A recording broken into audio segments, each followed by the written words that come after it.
right, we're gonna call this P and Z meeting, April the 7th to order at 4:30.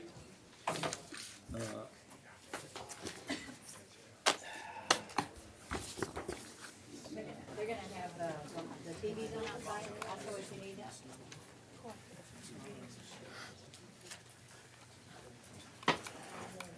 Get these in order.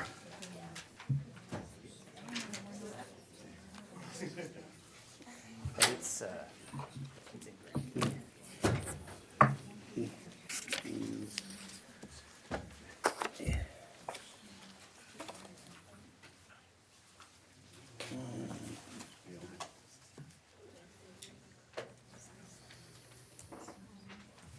Okay, we seem to have a lot of people here tonight. I guess they're giving away something at the door, so make sure you get your free gift on the way out. The first thing we have on the agenda tonight is the approval of minutes, meeting minutes from March the 3rd, 2022. I will make a motion to approve the minutes as presented. Okay, we have a motion and a second to approve the minutes. All in favor, raise your hand. Right.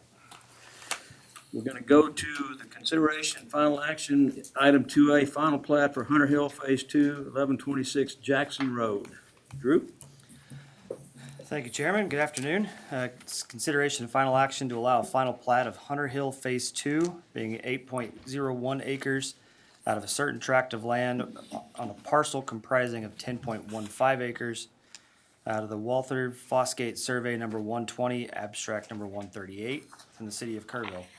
Same property conveyed as 10.165 acres to the Scott Schreiner Park Ernest Clyde Parker Jr. by executors. Distribution deed dated second day of March 2021, recorded in volume 1782, page 580 of the official public records of Kerr County, Texas, more commonly known as 1126 Jackson Road. This is at the corner of Jackson and Harper Road. We looked at the preliminary plat a few months back. They did file the plat on Phase 1, which is at the hard corner. And here's the plat itself. Let me zoom in just a little bit for you. This is the cul-de-sac and the center lot, all 13 lots. Staff recommends approval with the following condition. This condition will be confirmed by city staff upon final presentation from the applicant.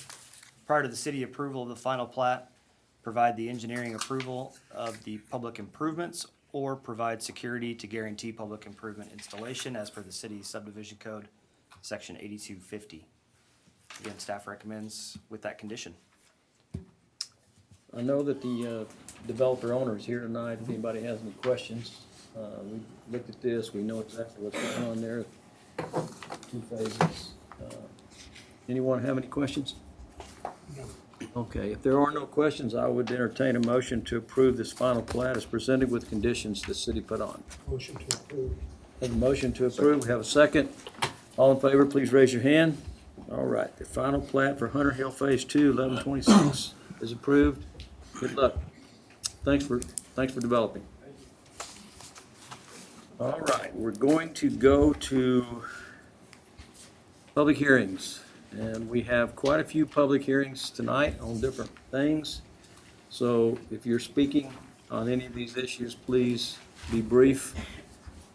If we have an issue that has a substantial amount of speakers and they all basically have the same thing to say, we may try to get them to consolidate. So we're going to go to item 3A, conditional use permit for a short-term rental at 213 Palmer Street. And Chairman, if you don't mind, before we start that, staff has received quite a few questions this last week or two from the public about the process of the cases that come before the Planning Commission. So I want to take just a few moments to kind of Sure. walk through that That's a process. good idea. Any of the property owners, as you can see, we've got the 10 cases tonight that have a plan or a project, whether it's conditional use permit or a zone change. They file those applications with our office at Development Services.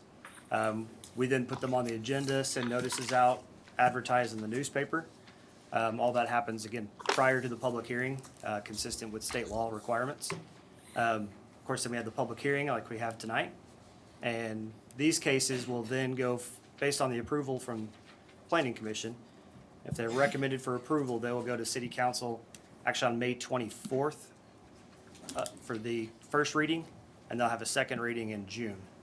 for these cases. The conditional use permits only have one reading at city council, so those will only go to the May 24th council agenda. That's just kind of the general process, the timeline for these cases as they're coming through.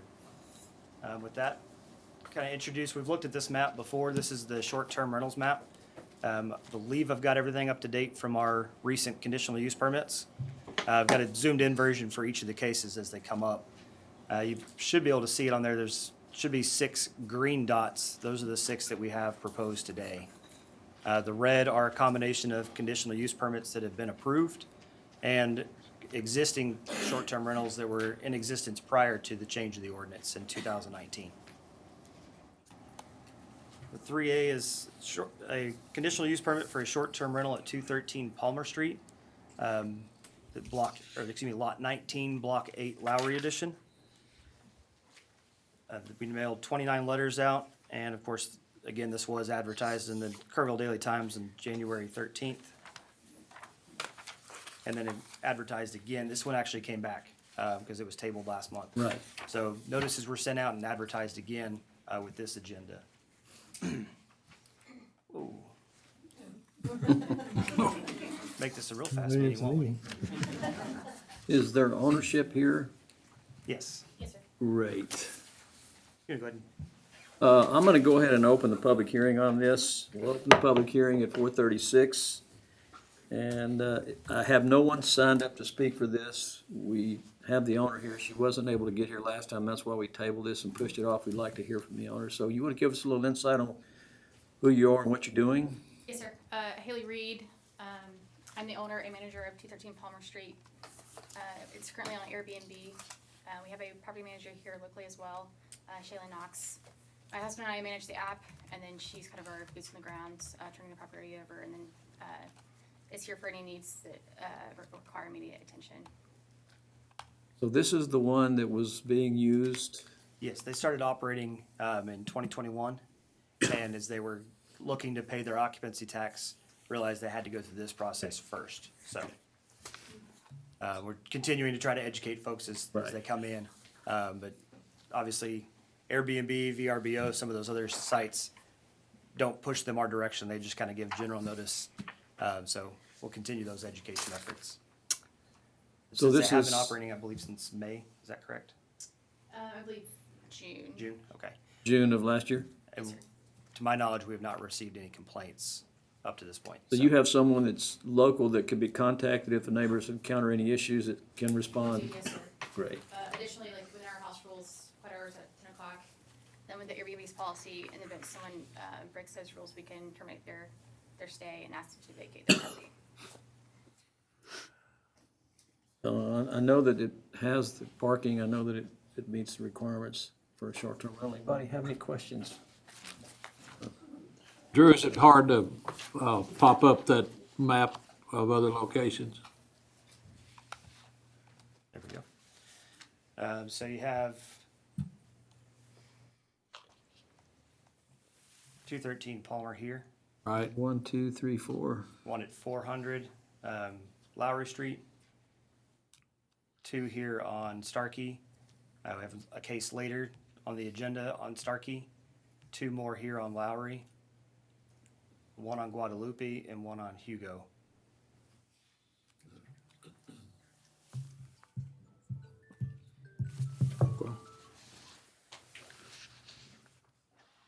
Anybody have any questions for the owner before we, or comments?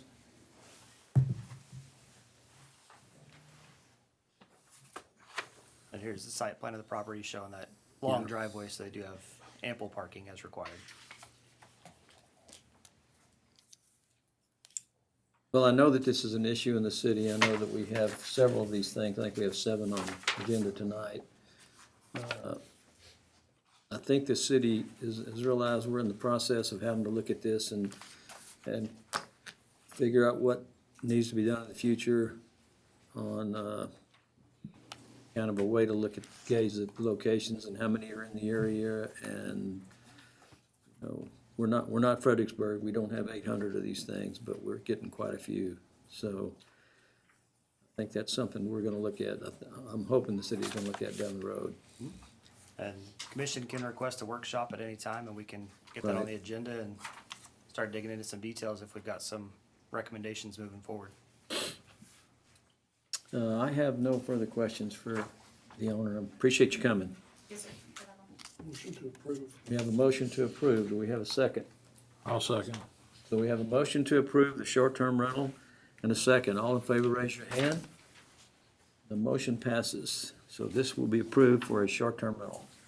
I'm gonna close the public hearing at 4:40.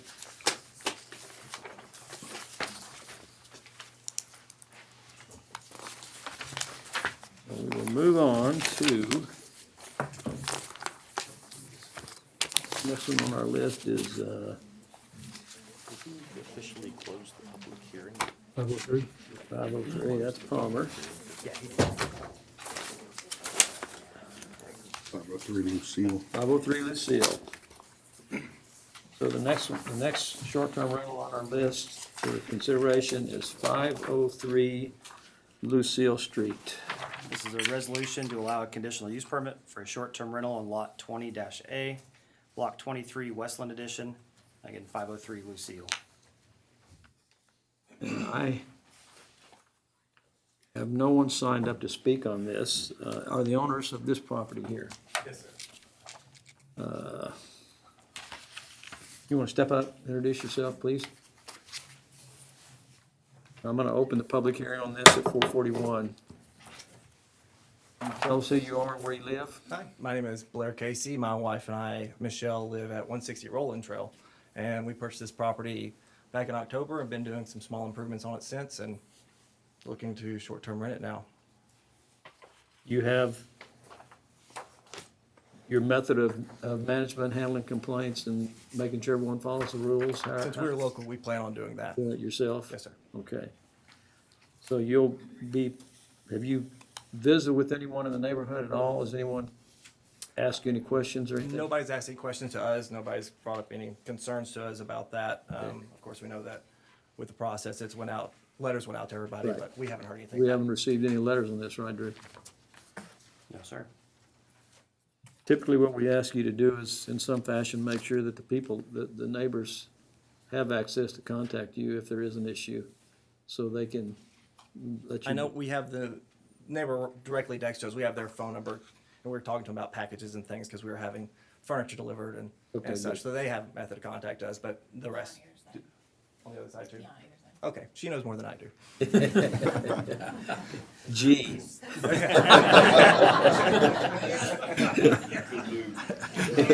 Universal of the situation. Well, I have no further questions on this. Let's see the map. I'm gonna, you want- We do have one other existing on Lucille down the block across the street. Let's see. Mouse, there it goes. This one here, and of course the request is right here across the street down the block. Staff recommends the case for approval with our kind of standard conditions, the guest notification, requirement for a local contact, occupancy taxes, signage should they choose to add a sign, here's the requirements. Minimum off-street parking, which they do meet, maximum occupancy of 10 guests, and of course, any other zoning conditions do apply. Okay, I'm gonna close, thank you very much. I'm gonna close the public hearing on this at 4:44. No comments, no questions, any considerations before we consider the motion, anybody? All right, we have a motion to approve the conditional use permit at 503 Lucille. Do we have a second? I'll second. We have a second. We have a motion and a second. All in favor, raise your hand. So the conditional use permit at 503 Lucille is approved. Now, I guess we're going to 3C. 3C is a resolution to allow a conditional use permit for a short-term rental, lot 19, block 3, Methodist Encampment, more commonly known as 612 Tanglewood Lane.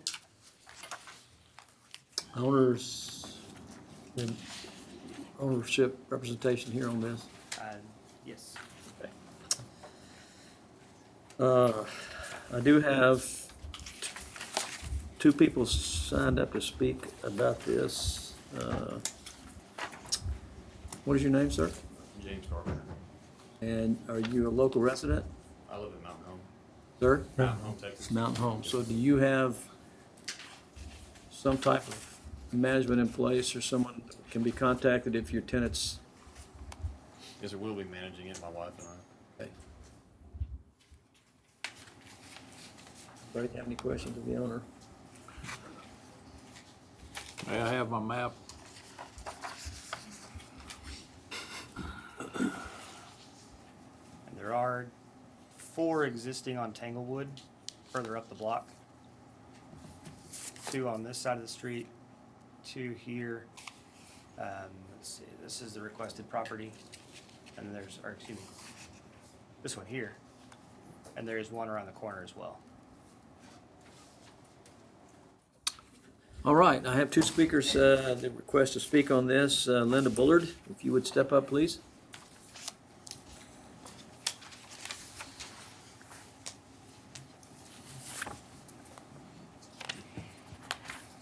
I'm Linda Bullard.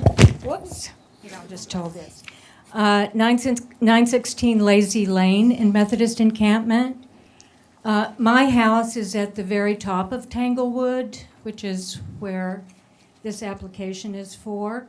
If it's approved, this would be the 5th short-term rental on Tanglewood, which is a street of only about 4 or 5 blocks. I have 3 points. 2 of them concern specifically this application for a conditional use permit. One of them is more broadly to the phenomenon of short-term rental, so I'll save it for last. But I think probably most people here know that Methodist Encampment is a unique, historic, and charming neighborhood, and I am happy to share it under the right conditions with visitors to Kerrville. So a few variances from our R1 zoning code for our neighborhood are just fine with me. I think a mixed residential community with majority owner-occupied homes, some long-term rentals, and a few short-term rentals maintains the spirit and the intent of the R1 zoning code. That is what we've got now. We've got quite a few short-term rentals already, and I think that we should not give any further variances and leave 612 Tanglewood in the long-term rental market. I'm really happy that the property's being renovated, but a senior woman who was renting it long-term and did not want to move was forced to leave in order that the property could be turned into a short-term rental. What happened to her and people like her who are being pushed out so that we can orient more to the tourism industry instead of housing our own citizens? I have several rental properties myself in Methodist Encampment, which are long-term. I have had entrepreneurs, local, out of town, and out of state, approach me to try to convince me to turn my properties into vacation rentals. They said, "You won't have to do anything at all. We'll take care of everything for you, and you'll make twice the income." I refused because that's not the vision I have for my neighborhood, and I'm committed to my renters. But what if all of us who have long-term rentals in Methodist Encampment were to look around and say, "Hey, we're missing out on a hot opportunity. Let's all evict our renters and turn our properties into short-term vacation rentals and make a killing"? What would planning and zoning say to that? Would you have any concern for the long-term renters losing their housing so that visitors could take them? Would you have any concern for the changing character of our historic neighborhood and our town? Is there any limit to the number of short-term rentals that can be absorbed in a small, no-outlet hillside enclave like Methodist Encampment? And who should set that limit? The more general, this is my last point. On Tuesday, I went to listen to the candidates who are running for the city council, and nearly every one of them named affordable housing as practically the most pressing issue facing our town, which one also hears constantly from the current city council. And if you look on Zillow, for example, you will see that there are hardly any rentals in Kerrville, not to mention affordable. A policy of approving short-term rentals, which are typically smaller houses, takes those properties out of the affordable long-term rental market for people who want and need to live in Kerrville and makes them available for people who don't want to live here. Rather than spending our tax dollars to buy land and incentivize private companies to build new affordable housing, it would be more economical to allow the existing housing stock in our town to be used for affordable housing. It feels like the city's talking out of both sides of their mouth, saying on one side that affordable housing is the most important crisis facing our city, and on the other, taking smaller houses out of the long-term rental market as fast as they get the applications. Are they doing this because of the additional taxes that short-term rentals bring into the city? And do these additional taxes offset what they are planning to invest in affordable housing to make up for what's being taken out of the long-term rentals? I really appreciate that 612 Tanglewood is being renovated, which it needed, and I also appreciate that its owners are local, but I don't want a fifth short-term rental on Tanglewood. I don't want Methodist Encampment to become Fredericksburg. We are a real neighborhood, not a picturesque backdrop for hotel and motel alternatives. We already have all the short-term rentals we can absorb, and I would respectfully ask Planning and Zoning to reject this application for a variance to our R1 code. As an owner of long-term rental property myself, I thank the new owners of this property for the investment they are making to renovate it, and I would kindly ask them to consider putting it on the long-term rental market instead. Thank you. Thank you, ma'am. All right, Linda Stone.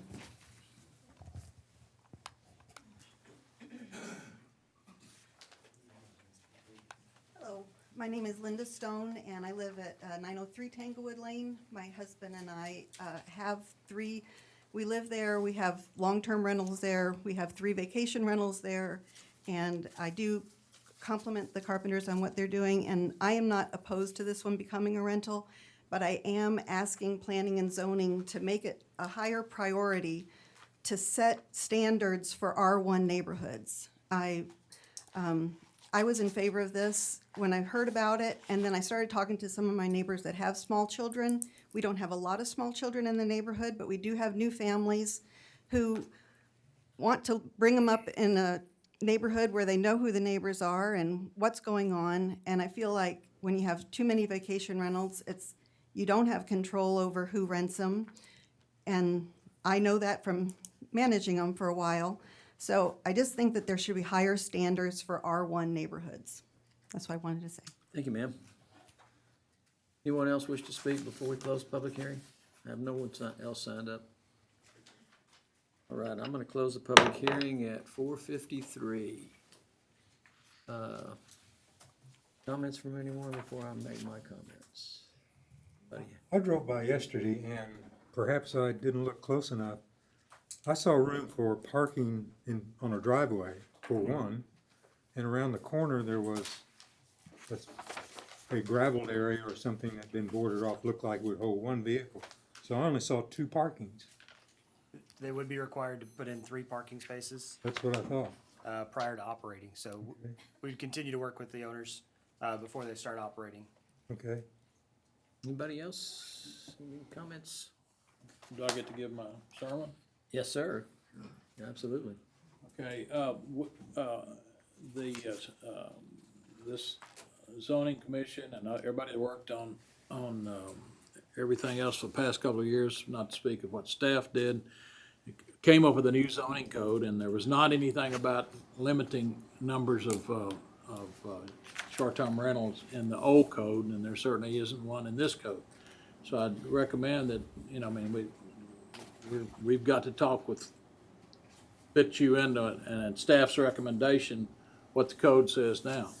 And so if I share both of your feelings about character of the city and character of specific neighborhoods and whatever else. And so moving forward, that perhaps needs to be dealt with and brought up and whatever else. And so, I just would like to emphasize that we've come a long way from, oh, yeah, you ought to be able to do that, to where we now have a specific zoning code. And so, like I say, going forward, I'd recommend that you talk to those, it is political season, so talk to the candidates. We have wrestled with this since this started the last couple of years. It's been very popular on these short-term rentals. My take is I've always looked at every one of them as an individual. I don't think anybody has the right to just because they want to turn their home into a short-term rental. I look at each one of them, where they're located, what I see around them. I've voted against many that I thought were in a little quiet little neighborhood and really didn't seem to be in place. We definitely need to do something. David said we need to maybe do a workshop and start getting on the train to put some parameters here. It's interesting because Ms. Bullard has rental properties and Ms. Stone has rental properties, and it's not just easy for us just to say, no, you can't do what you want to do. I mean, it has to be done within the parameters of what a conditional use permit falls under. This is a property rights state. We talk about this in many different ways with a lot of these things, and this is Texas is a very large private property rights state. You don't have the right to infringe on your neighbors, but it is a very strong property rights state. I look at this, and my concern for this, I appreciate the owners buying the property, wanting to renovate the property, but I have a very strong concern when I look at Tanglewood and I see four short-term rentals on that one street, and that begins to give me some pause, because I think if you get one or two in the area, maybe it doesn't really affect much in the neighborhood. But when you start having four short-term rentals on one street, asking to put another one on the street that's very close together, I can see why some of the neighbors might be concerned about what's going on there. So I have a little concern about this particular location because of proximity to one street with you begin to get, the next thing you know, you have 10 short-term rentals on one street, and that really affects the neighborhood. So that's my thought on this. If there are no other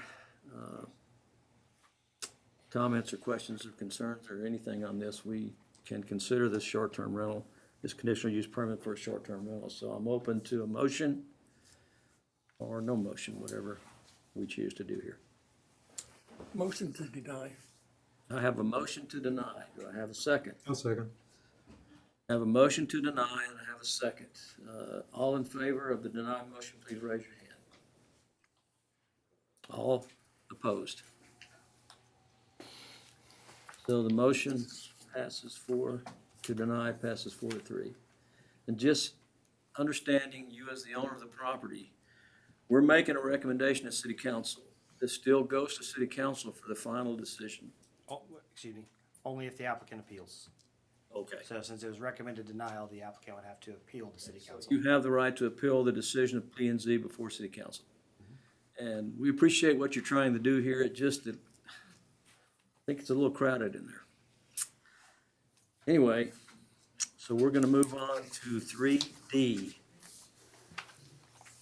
This is, what's this one, cottage?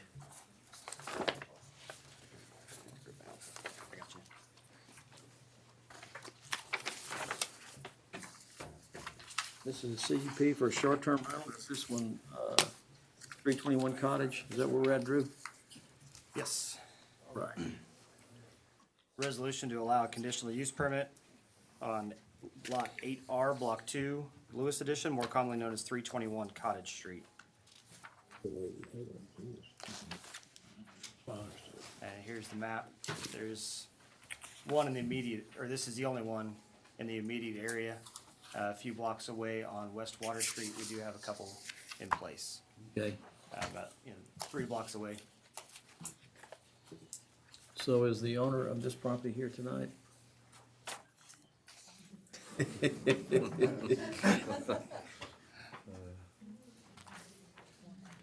so we know who you are. Anybody have any questions? Is this what you will manage this one as well? Yes, sir, we purchased the house a couple of years ago and rehabbed it, and it's currently a long-term rental. Okay, And as well as Tanglewood, we're not opposed to long-term rentals. And it's just an option. sure, sure. You know, the comments that were made, you know, it's not, we don't have the right to tell anybody what they want to do. We can't make you keep your home in the long-term rental. You know, the affordable housing problem here is being addressed, and I think over the next 3 or 4 years, we're gonna probably get a handle on that. But just because you have a rental house, we can't tell you that you have to keep it in a long-term rental pool. You know, that's, I hear some comments about, I think it should be kept. Well, that's an opinion. That's not a decision we can make, so. Anyway, I do have one speaker signed up to speak on this. Sarah Lindley. I'm a first-time homeowner, and I live at 331 Cottage Street. It's the first house I've ever bought.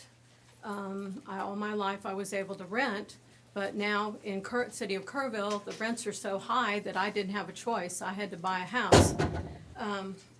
The problem is that the short-term rental that they're looking at, it's not a good fit for our neighborhood.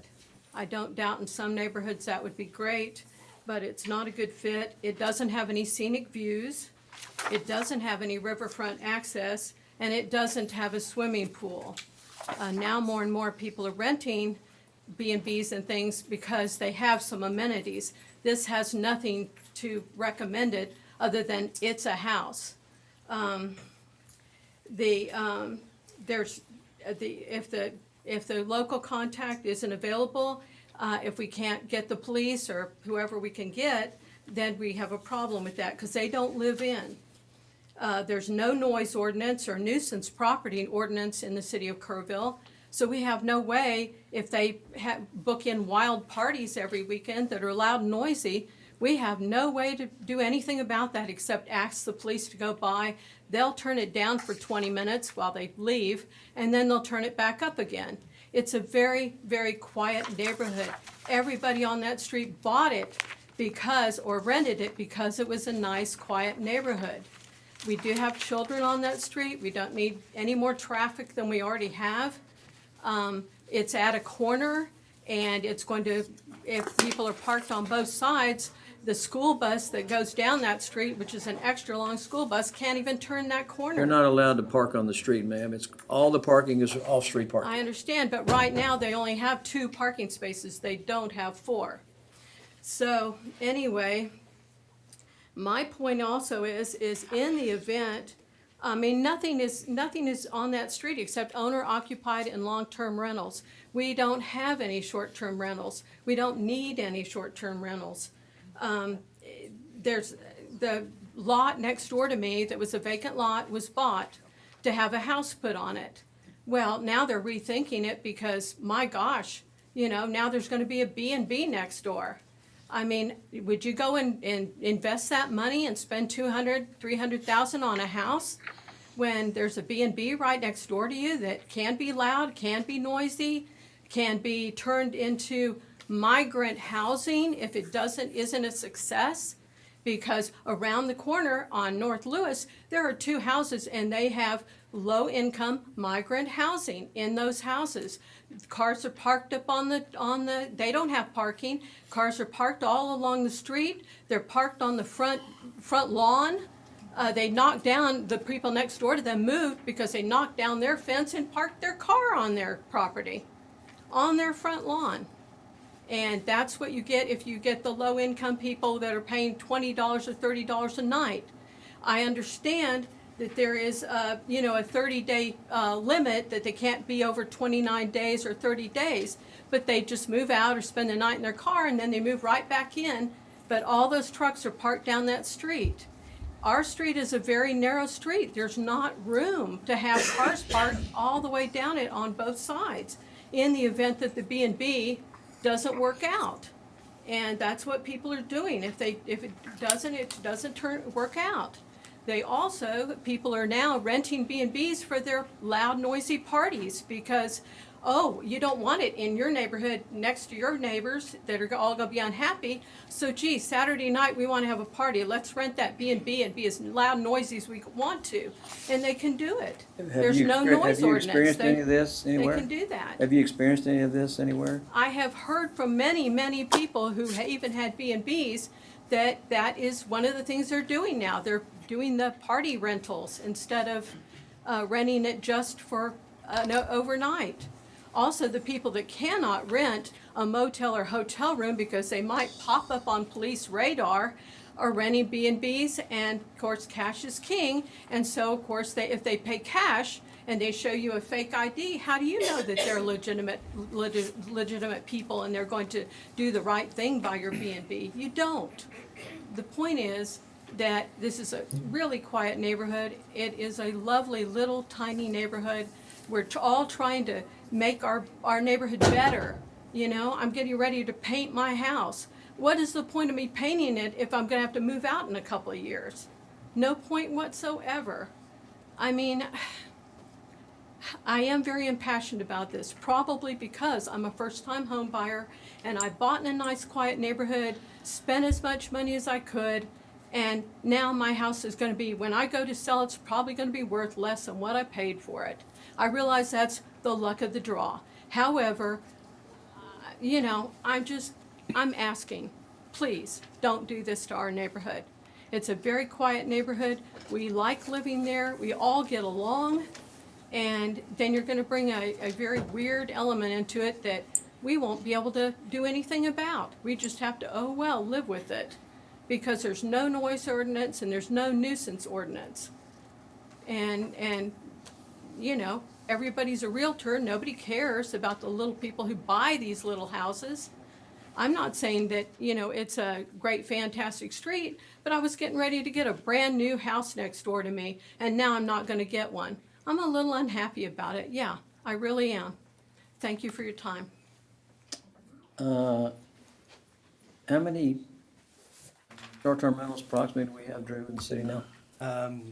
Sort of between 70 and 90. 70 and 90. And what's the complaint? We've only had 1 or 2 complaints in the past 3 years. And those on a complaints were short-term. for? One of those was actually prior to going through conditional use permit. They did have a parking issue because they did not use the driveway and didn't have room for the driveway. That one was denied. The other one, I don't recall what the call was for, but out of the, Can you put the site plan up again, please? yes. So here's the immediate area. And then here's the site plan of the property. The existing driveway will hold 2 cars. They are showing that they can provide 2 more parking spaces off of Lincoln Avenue. So this is a 2-bedroom? 3-bedroom. 3-bedroom? Three. That's to 4. Yes, 3-bedroom. And so those 2 parking spaces could either be a second driveway off of Lincoln, or they may have enough room to actually rotate them and access off the existing driveway. And the conditional use permit is subject to the parking, correct? Say that again? Subject to the parking being provided? That is correct. Yeah, so before they start operating, they will have to install those additional parking spaces. You have access to it.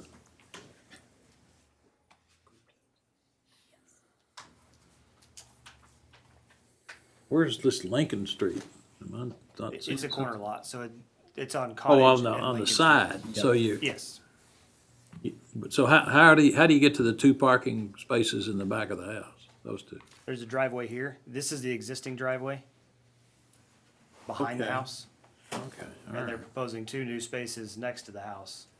And then it fronts on Cottage Street. So access to the 2 new spaces would come off of the driveway or off the street? Off the street. Either way, the way it's drawn, it would be a new curb cut off the You got street.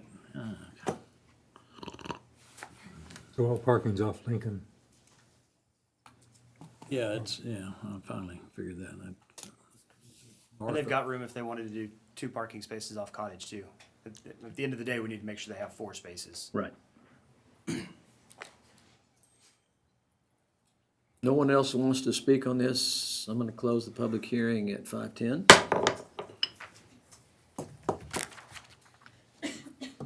Comments?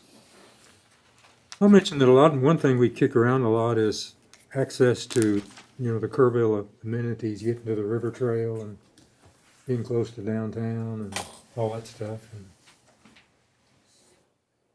I've had several conversations with different short-term rental owners. I was of the same opinion, but I am told that 90% of the people that come and rent these short-term rentals are people that just don't really need to go anywhere. They just don't want to stay in a hotel or a motel. Typically, it's visiting nurses, visiting people that are here. Sometimes it's just a family that just, with the pandemic and everything, just doesn't want to stay in a hotel. So I kind of understand that, but sometimes people just want to come and just get away. that's a good point. So, and that's what I've spoken to people that own probably 7 or 8 or 10 of these, and that seems to be the bigger draw. I mean, we struggle with this, we really do. I understand,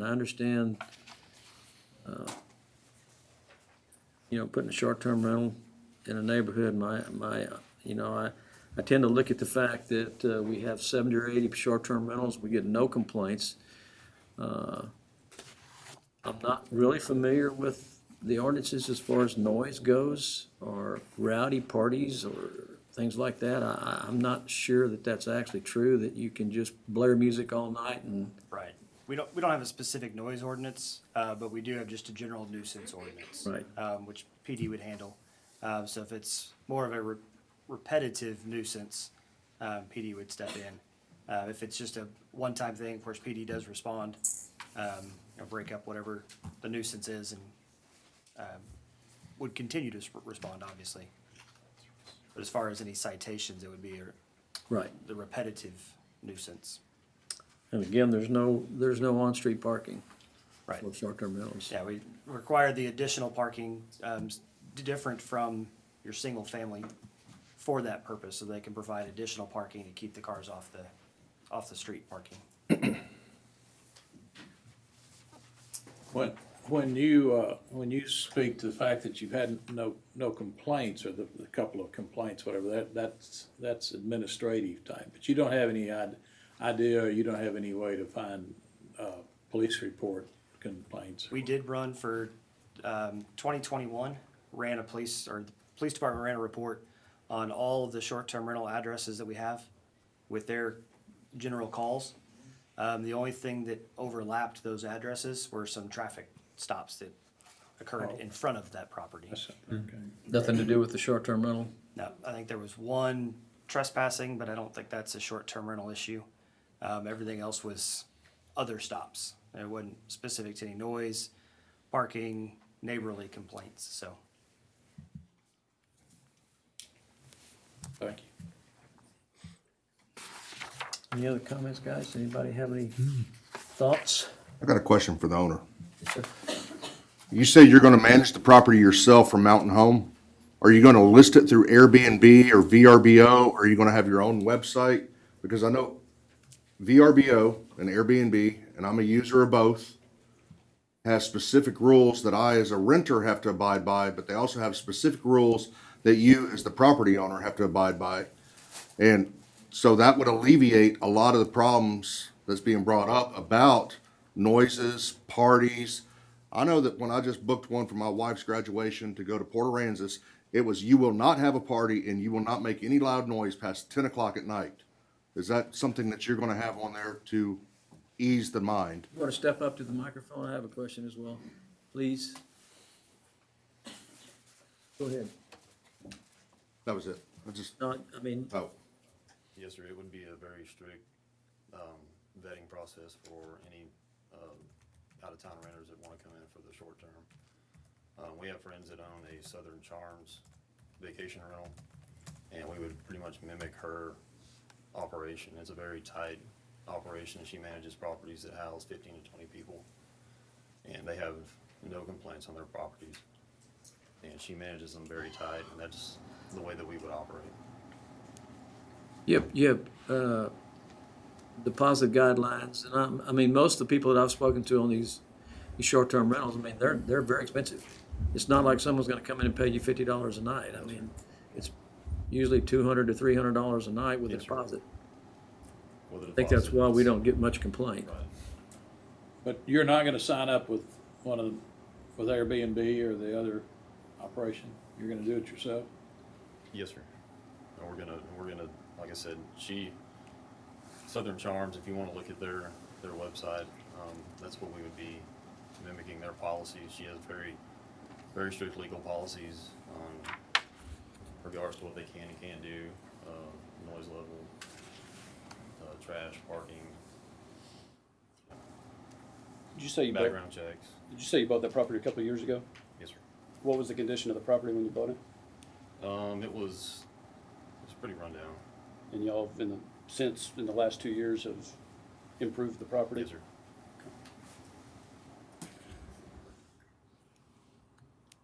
Anything else, guys? Thank you. All right, if there are no other questions or comments, I will entertain a motion on this request for a conditional use permit for a short-term rental at 321 Cottage Street. With the addition of driveways, I'll make a motion to accept. I'll second. We have a motion and a second, and this would be, this conditional use permit will be subject to meeting the city's requirements for parking. Subject to all the conditions listed. That's correct. Motion and second, all in favor, raise your hand. All opposed? Motion passes on 321 Cottage. All right, we're gonna move on to we'll go into 3E.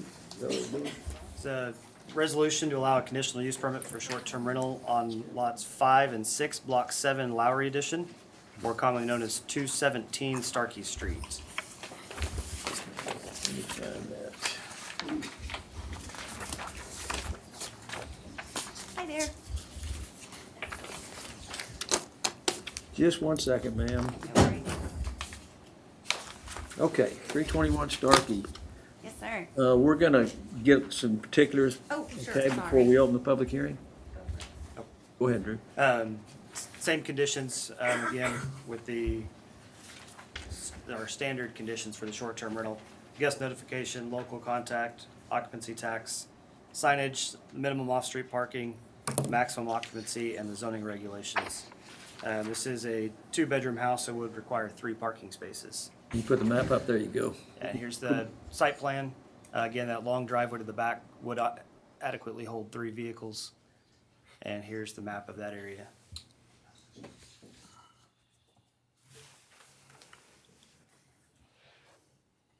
so the property is this one here. Right. No, excuse me, that's Palmer Street. This one.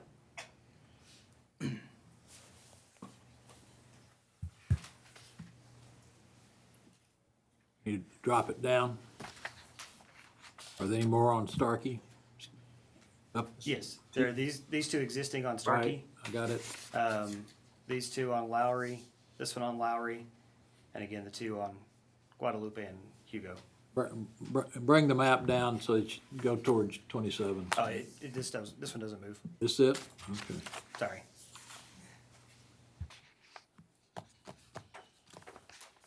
The next adjacent one would be the one that we looked at on Lucille, which is about 4 blocks away.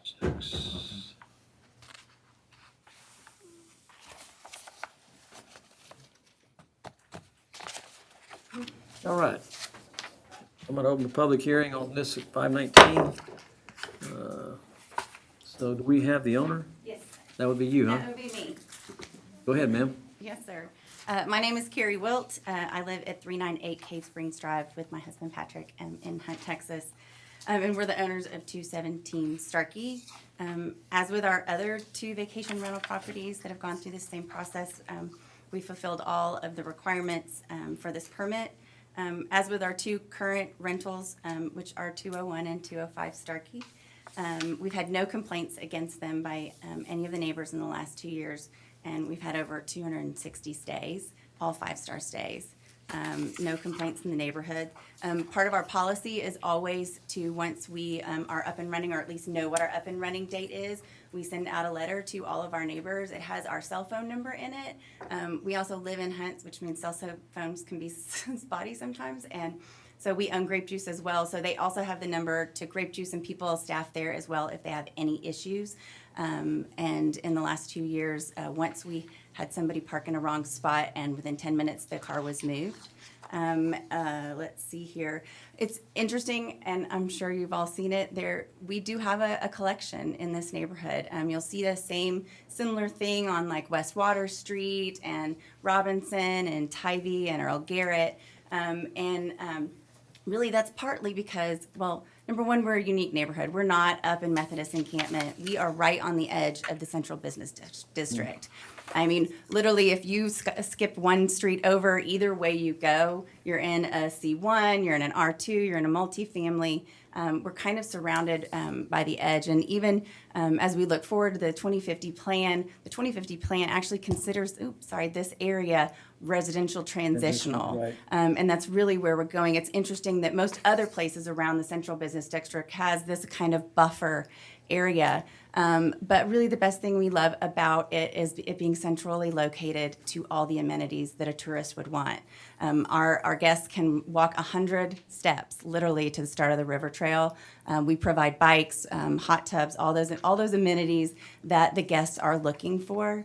And we also have continued, as with the first two houses, we'll continue to maintain, and we are with Airbnb and VRBO, so we have all of those same strict regulations. I guess. Can you tell me a little bit about your requirements for your renters? And I'm not asking you to tell me what you rent for, but deposits and. Sure. And Yeah. We have a rules? $500 deposit. And then, most of this property specifically will rent for about $300 a night, plus a $150 cleaning fee.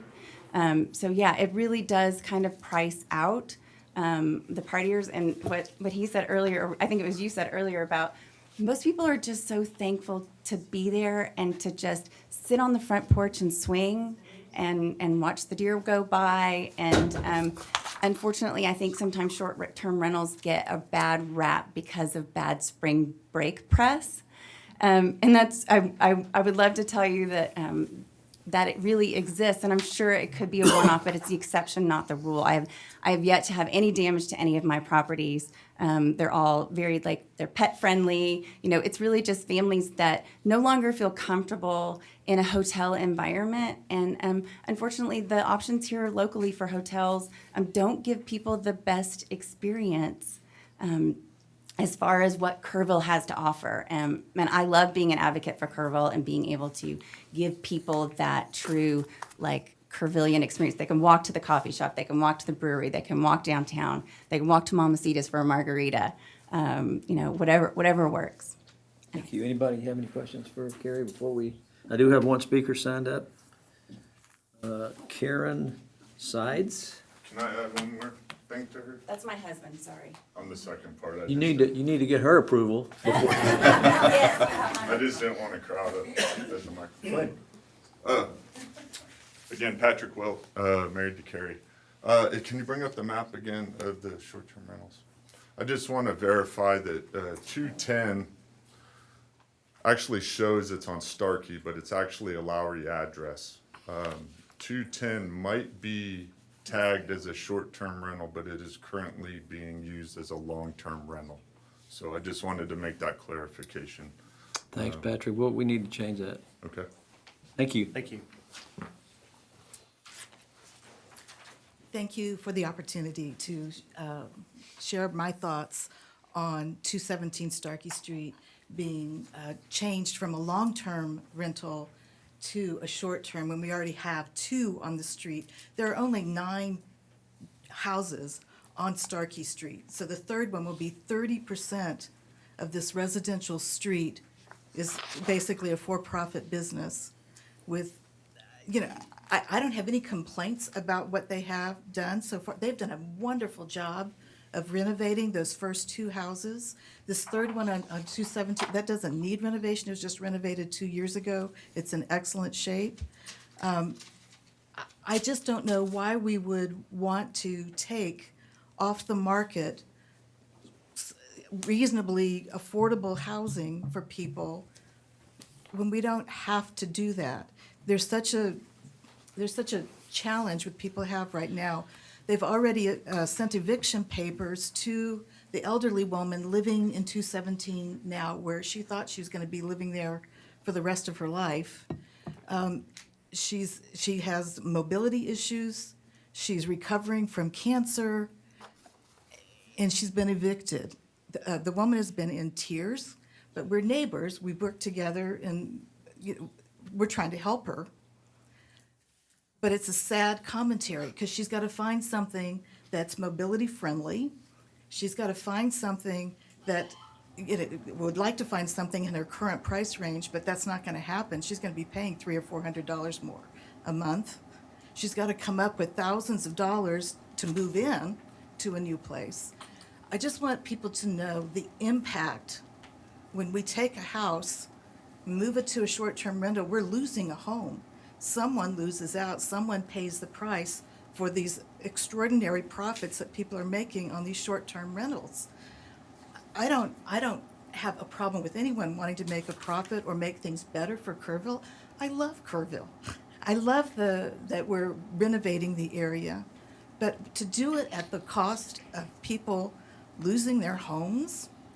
I know people on Palmer Street who are terrified to report any violations on 213 Palmer because they're afraid to make a noise that they might be evicted next.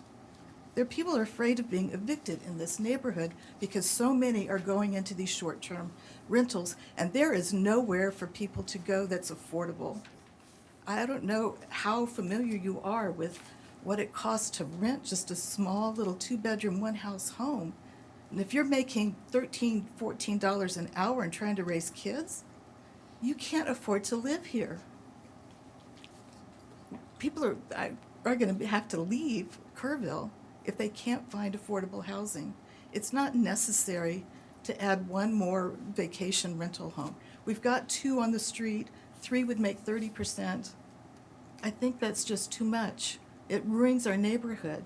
We help each other out. During the ice storm, when I slipped and fell and fractured my tailbone, I had my neighbor bringing water over and helping out.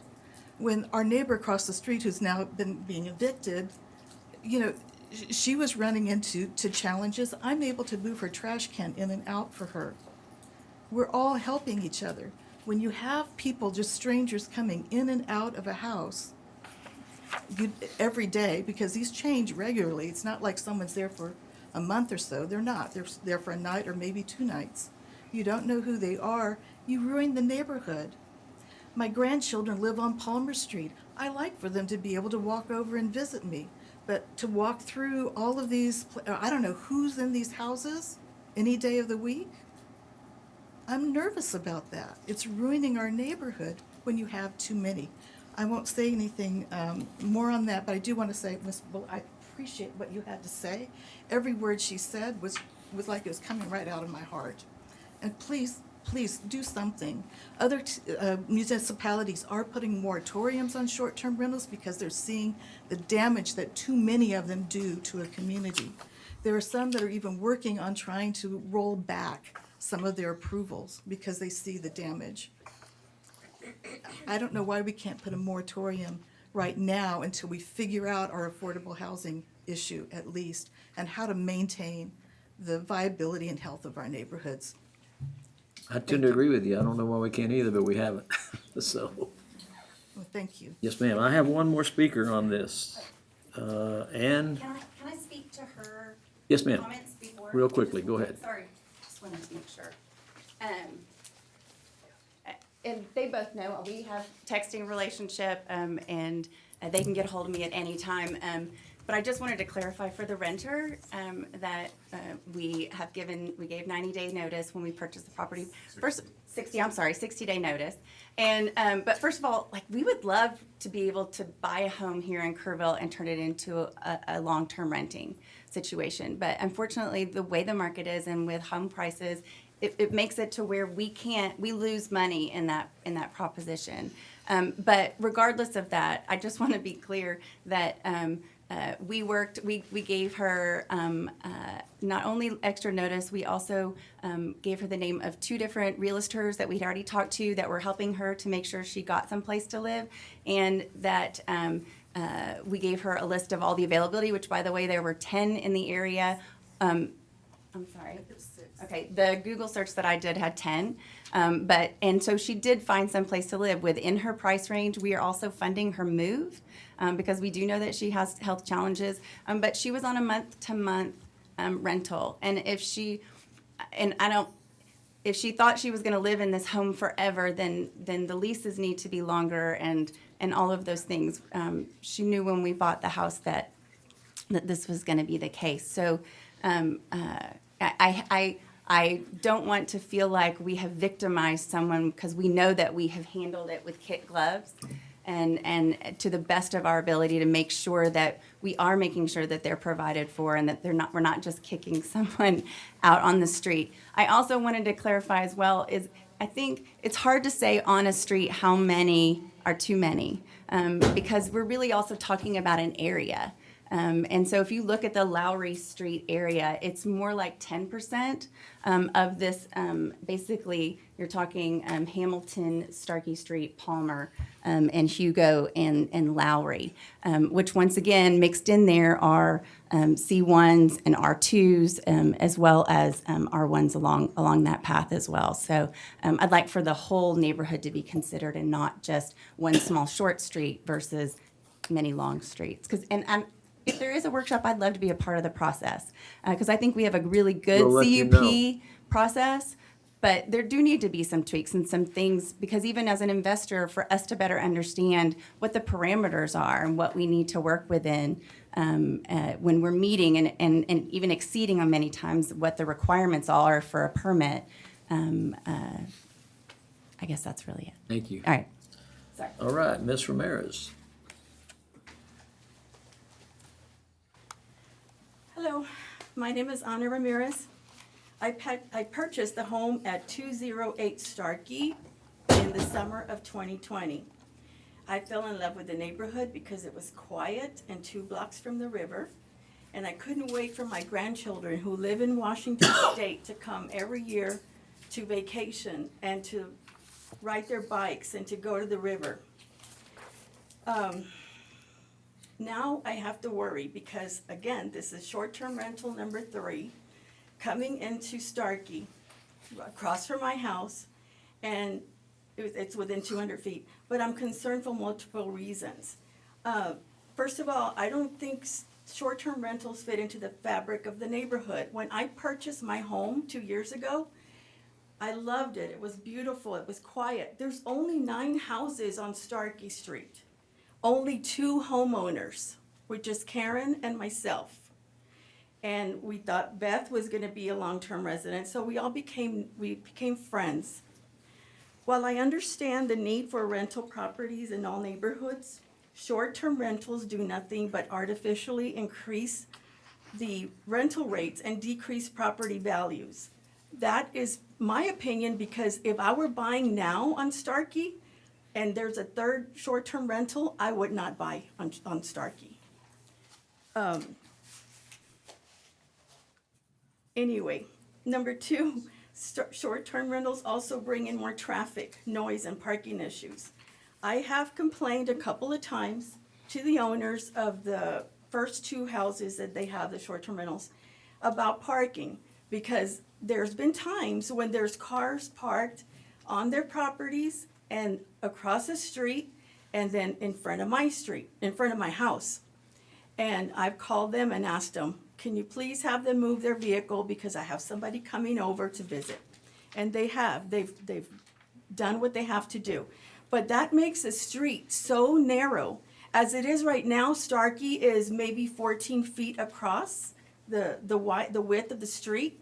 If there's cars parked on each side of the street, only 1 car can get through, and barely 1 car. And if there's an emergency, like a fire truck that needs to come through, they won't be able to come through, or an ambulance. So those kind of things really, really affect me and the neighbors in my area and on Starkey Street. So parking is an issue.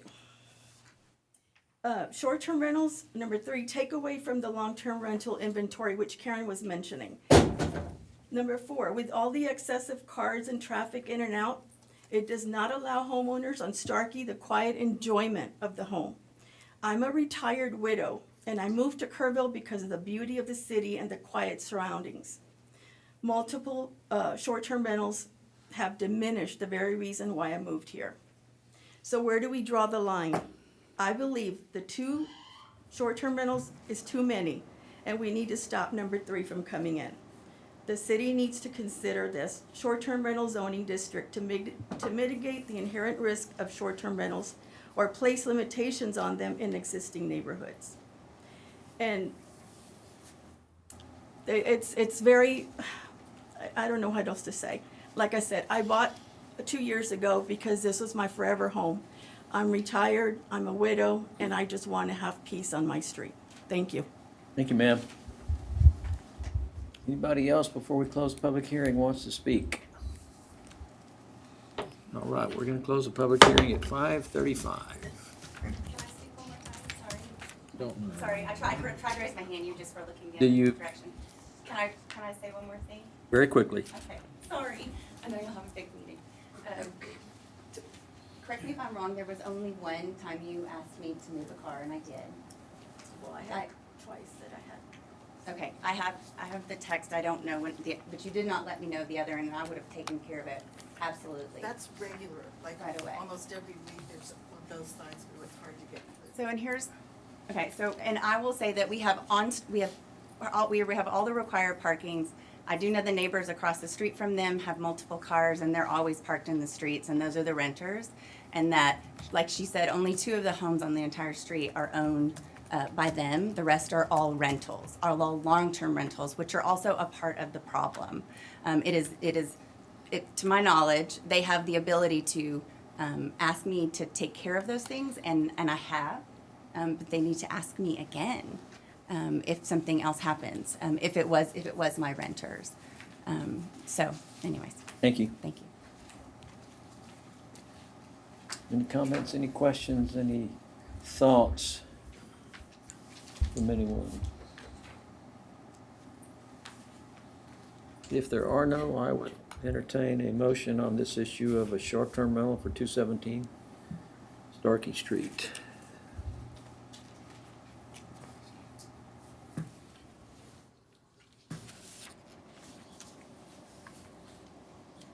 If there is no motion, do we need to have a motion to approve or disapprove, or can we just not have a motion? Hi, Mike. I got it. I'll make a motion to approve. I'll second that. Good goals, Mike.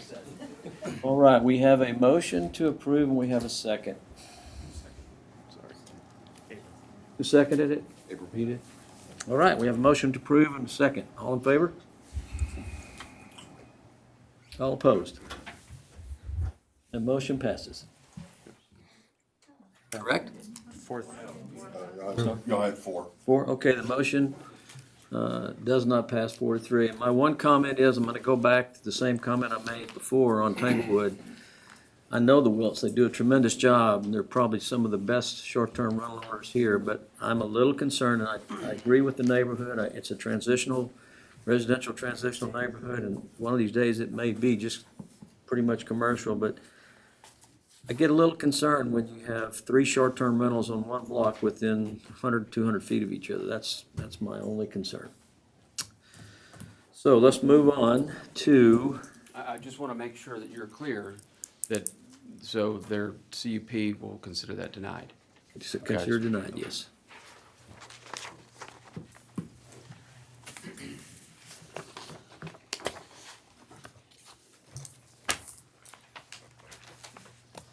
All right, 3F.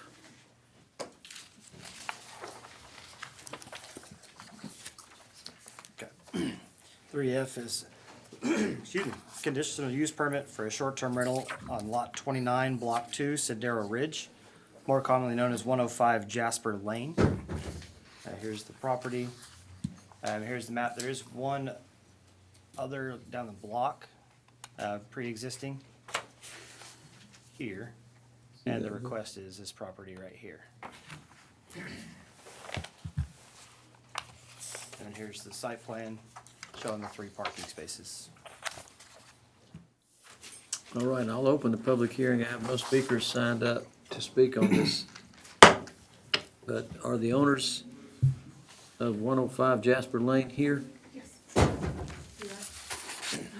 My name's Lupe Hernandez. This is my husband Art, and we recently purchased a property on 105 Jasper Lane. We are from Kansas, and that is our primary residence. We have purchased this property. We do have a daughter and son-in-law that reside in Uvalde, and we just purchased the property to have somewhere to stay when we do come. Our thought on that was too, because we're not here, it's not our primary home, maybe to do like to offset the cost, to do an Airbnb was possibly what we had thought for a short term. Who is going to manage this for you, ma'am? We do have Mr. Matt here with Arden Hills Property Man. They would be the ones that would be managing the property. So you'll be accessible to the neighbors for issues and, Absolutely, yes, yeah. We've been in business since 1999, and we have 24-hour emergency service. okay. Any questions, guys? Anybody have any questions for the owners?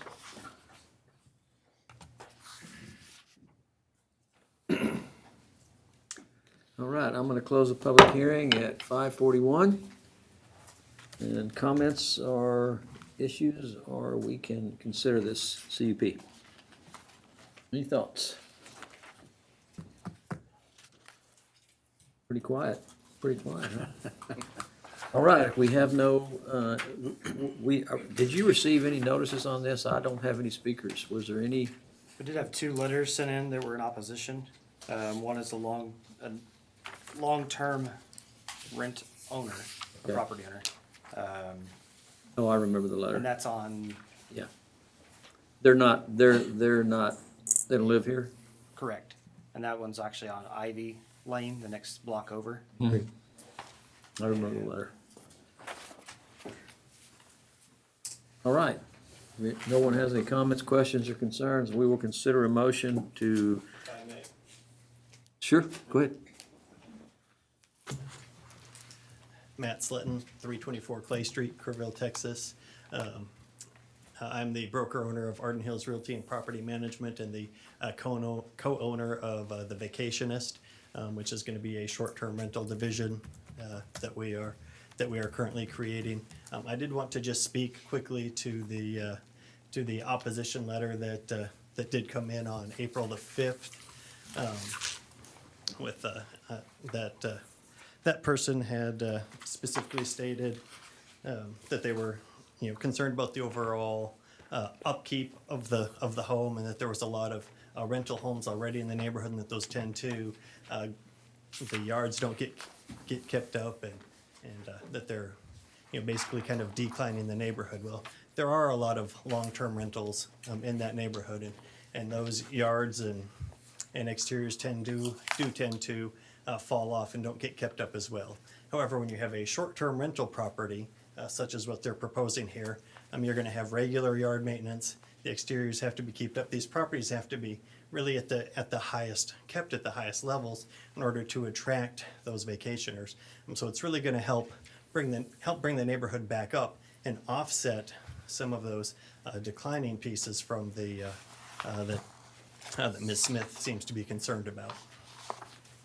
I know that when we first started this, I made a list of about 100 long-term rentals in the different neighborhoods that we've been looking at over the last year, and a list of the short-term rentals. And I occasionally probably have done it 3 or 4 times, drive the neighborhoods. And by far, the short-term rental projects are so far superior in upkeep and appearance. So that's neither here nor there, but it seems to be reality. All right. Do I have a motion on this issue for the short-term rental for 105 Jasper Lane? You do, to accept. We have a motion to approve. Do we have a second? Have a second, a motion to approve and a second. All in favor, raise your hand. Motion is approved. Thank you, ma'am. Thank you, appreciate it. Y'all come back and see us now. Oh, absolutely. Will do. Chairman, if I may, before we go on to the zone changes, just want to kind of switching gears from those conditional use permits. Thank goodness. Single property, single use consideration. As we move into the zone changes, just wanted to highlight some of the properties that we have, kind of upcoming developments, if you will. I don't think I've captured everything, but these are some of the larger developments that have either gone through zoning or are undergoing their zoning entitlements, preliminary plats, and then a couple that are, a few steps right beyond that. I just wanted to show that we've got significant development projects all over town, north, south, east, and west. Just wanted to kind of highlight that before we move on to the next set of the agenda items. So 3G is an ordinance to change the zoning from C2 light commercial to C3 general commercial district on parts of Lot 1, Block 1, Foxworth Galbraith Lumber Company Edition, more commonly known as 1600 Junction Highway. The lead representative is here. Is this still under the public hearing? Drew? Yes, they are. Okay. So we have the owner. How are you, sir? Good evening. I'm good. I have no one signed up to speak on this, so let me open the public hearing for 546, and you can tell us who you are and what your plan is. Great, thank you. My name is Mike Ash. I work with JES Devco. My address is 1535 Camino Lago in Irving. We're here to ask for a change in zoning on the property at 1600 Junction Highway. Mr. Paxton had asked me to talk to you a little bit about our company, about what we intend to do there, just give you some background. I'll try to keep it brief. The company I work for is actually a number of companies. We will develop the property, we'll build the property, we'll manage it. We also will syndicate the investment for it. Depending on which company you're talking about, each company's been in business 20 to 25 years, have done 200 to 300 projects that we've either developed or managed or built, and we've syndicated over $3 billion in investments for the properties we've developed across the country. And I think the real significant thing for the city's perspective is that we will be a long-term holder of the property, we'll be a long-term partner with the community, and it's a long-term commitment from our company to this project. The project itself is going to be 36 units, 3-story elevator served building for independent seniors. We'll have a number of amenities, community kitchen, computer lab, fitness center. We haven't yet figured out what exterior amenities we're going to have yet because the site is small and a difficult to develop site. We will have a number of services. It is independent living. It is not assisted living, but we will have a number of sort of light services for the residents. We'll have weekly chore services, taking out trash, changing light bulbs, moving furniture, things like that. We'll have weekly fitness classes, monthly social events, things like that. Things to keep people engaged, active, and involved in the property. In terms of the change of the zoning, we're asking for a change from C2 to C3. One of the things that I talked about with city staff was what change would make most sense for the city and for the current owner. And we agreed that C3, which will allow us to do the senior independent living, would also give the city the most options and would also give the owner the most options going forward. So that's why we're asking for that zoning instead of multifamily zoning of any sort. We have been we're in the process of applying for funding from the state of Texas. We'll not find out about that for sure until July. The good news is that of the applications that submitted for funding in January, we're the only ones still left. So unless the city does not want this property or unless we screw something up in some major way with our application, we'll get funded. You've had a number of people talk about the need for affordable housing in Kerrville tonight. I hope that our project would help fill that need. I'm sorry for some of the residents that have been leaving short-term rental that we don't have it built and open right now, because we'd be happy to take them as residents. But I think long-term it'll be a good fit for the city and hopefully be something that the city needs. So I'm happy to answer any questions you may have. What's your, assuming you get the financing, what's your time frame for development? The construction will probably start February to March of next year, be completed February to March of 2024. The one other thing I guess I wanted to mention is that the property The project development cost will probably be somewhere around $8 million, and it will be on the tax rolls. We're not seeking any kind of abatement. It will be fully assessable. Thank you, sir. Any questions, guys? Any comments? I might have one. Your companies. Yes, sir. Have workings other areas around this Yes, sir. central area? Yeah, we've got, I can be happy to send you a brochure with some information about the company. The company has a lot of other properties. I want to say a lot. We're across the country. We've probably got most of our developments in Missouri and Georgia at this point. We've got, I think, 7 properties completed in Texas, another 4 that are in development or under construction. The good news is if you're interested in seeing one, the ones that we've completed by and large are around here. Bulverde, I'm gonna draw a blank on the other names, but they're all Central Texas, probably within an hour of you, if you're interested in seeing them. In a similar type situation, senior? Yes, sir. Independent living? Yeah, they tend to be either 3-story elevator served or cottage style, single story, 8 plexes, 6 plexes, something like that.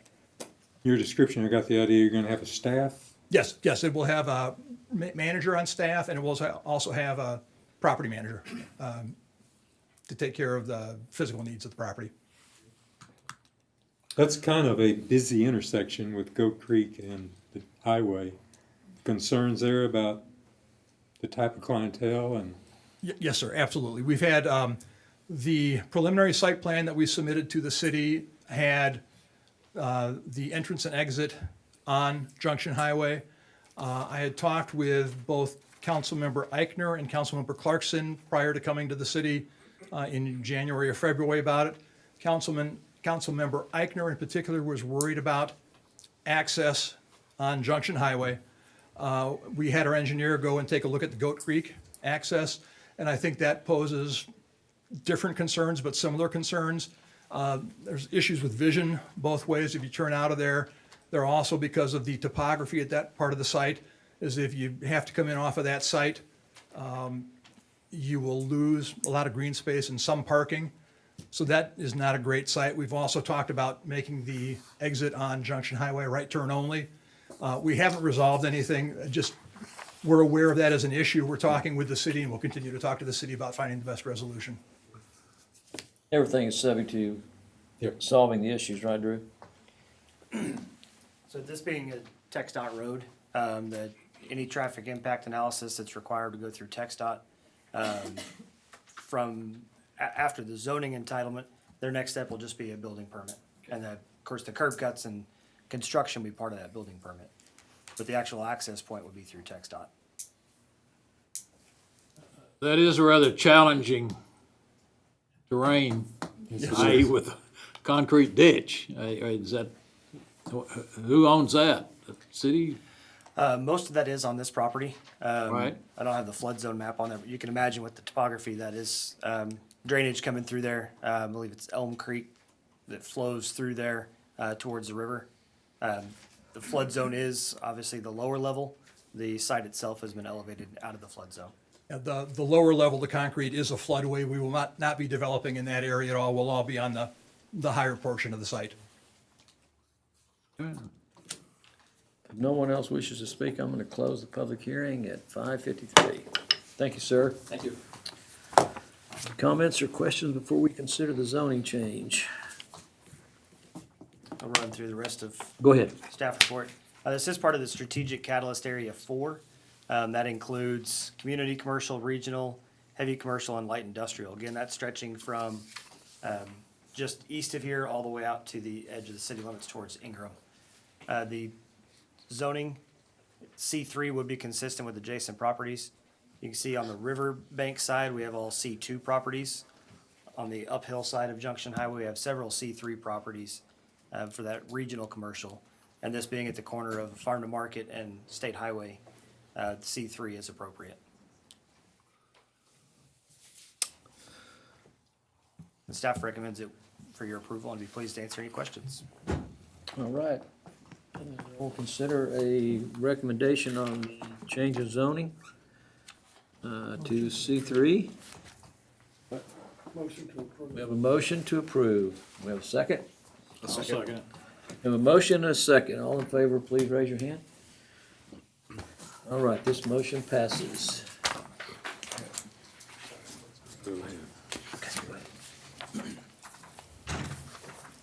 All right. I'll save your place. Thank you. We think we need to take like a 15-minute break before we move on? We can do that. No, I'm just teasing. Does anybody need to take a break before we move on, to go to the bathroom or anything? Before we move on to this next item on the agenda? It's items 3H. It's an ordinance to change the zoning from R1A, single-family residential with accessory dwelling unit, to RT, residential transition, Lot 8, Block 17, Section B, Westland Place Edition, more commonly known as 400 West Water Street. This is a corner lot of Water and Lewis. Here's the future land use plan. It is part of the neighborhood residential, is the adjacent area. And here's the zoning map. The adjacent block of West Water Street is RT. Directly across Water Street is a planned development district, specifically for a salon. And they are requesting this for a light commercial in the RT district. All right, we'll open this public, we have the owners here, this property? Okay, we're gonna open the public hearing on this at 5:55. I don't have anyone signed up to speak on this, but you can, go ahead, sir. Tell us who you are. Yeah, my name is Gary Hatch. I'm the owner of 400 West Water. We've owned that property for about 12 or 13 years now. My grandkids their first house was there. They moved away to Houston, moved back to Kerrville, joined my wife in the family business. And their business is across the street at 341 West Water, or 334 West Water. And they've outgrown that building, and so they would like to move their family business over to 400 West Water. So that's the summary of the reason that we're doing that. There's only 3 employees, and I think staff has a plan showing the parking works. Like I said, they've lived in that neighborhood. They know the neighbors. They've already talked to a lot of the neighbors about this and haven't found anybody that is against it. And so we ask that you rezone it for consideration. I have no one else signed to speak on this, so I'll close the public hearing at 5:57. You want to kind of take us through this a little bit, Drew, before we vote on this? Again, this is on the future land use plan, part of the neighborhood residential area, much like you can see the rest of the neighborhood. That orange is kind of your community commercial as you get closer to Junction Highway.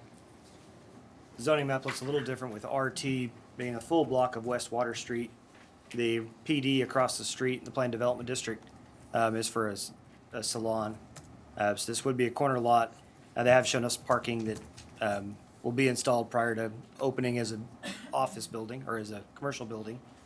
The parking will actually be accessed off of Lewis Street, so I'll have minimal impact on the remainder of the residential block.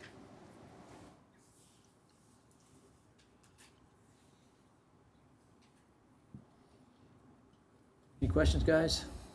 Staff recommends approval.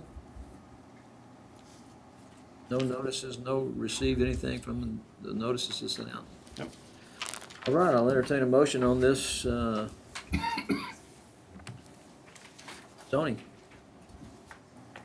Make a motion to accept. You have a motion to approve. I think you had the motion. Yes, you had motion to approve. We need a second. I'll second. We have a second. Motion to approve and a second. All in favor of 3H, raise your hand, please. All right, this motion passes. Thanks, sir.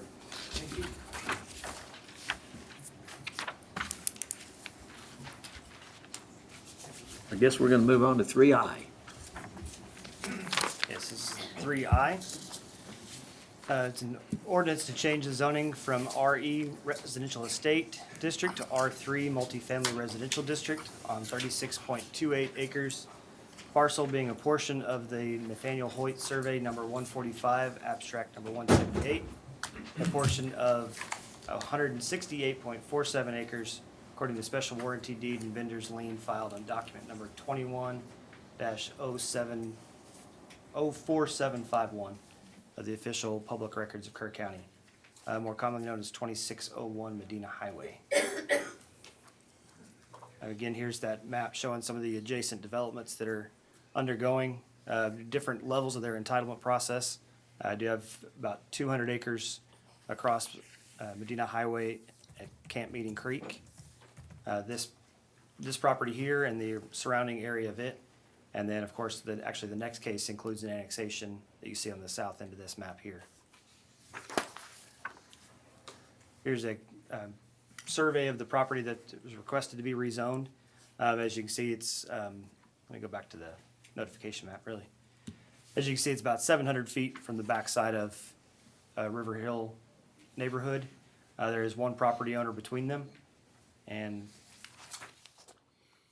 that's that adjacent property you see there, about 55 acres. Backs up, or the adjacent property backs up to Kerrville Shriner Park. So it's still about 500-600 feet from the park as well. Future land use plan actually has this area as a state residential. This property and several of those other large vacant properties around it. In the 2008 comprehensive plan, a lot of those vacant properties were left as agriculture and outdoor tourism. The 2018 comprehensive plan update took those areas, unless they were one of the catalyst areas that we've talked about, and carried that land use plan over. So these properties have never been looked at as subdivided properties in smaller parcels like we're looking at today. This property's been looked at over 200 acres for one development, and that was the estate residential. It was the Vintage Heights project that was not built. They've since broke this up into multiple properties and are selling it. So based on that, with this property being kind of the lower level land, Kerrville flat, if you will, less topographic issues, and fronting the highway would be consistent with the policies within the Kerrville 2050 plan.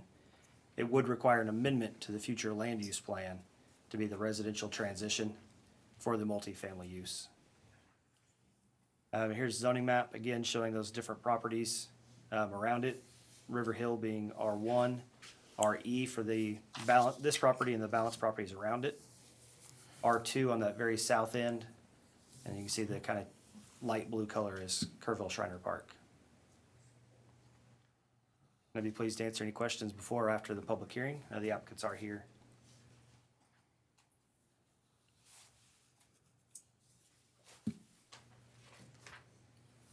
All right, we have a few speakers signed up to speak on this.